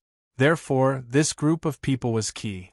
They would become the future pillars of Messenia's leadership, so it was very important to retain their citizenship of Dionia and keep them loyal to the kingdom of Dionia. These people, led by Tisius, also knew that time was running out. The news of Messenia regaining its independence would soon spread throughout Greece, and the exiles might return here one after another. They had to form a government as soon as possible and create a stable political system so that the latecomers could only follow their lead. In fact, the system of government of New Messenia had long been formulated in the royal palace of Dionia. Dionia citizens of Messenia and the village chiefs of Hellas would form the Messenian Council, a total of 223 people, known as the Council of 300, with 65% of Dionia citizens, which would be responsible for the formulation of laws, diplomacy, war, and other important matters. Then, the council would elect 5 members from the council every year to form the General Executive Committee, which would be responsible for the internal affairs of the city and leading the troops in battle.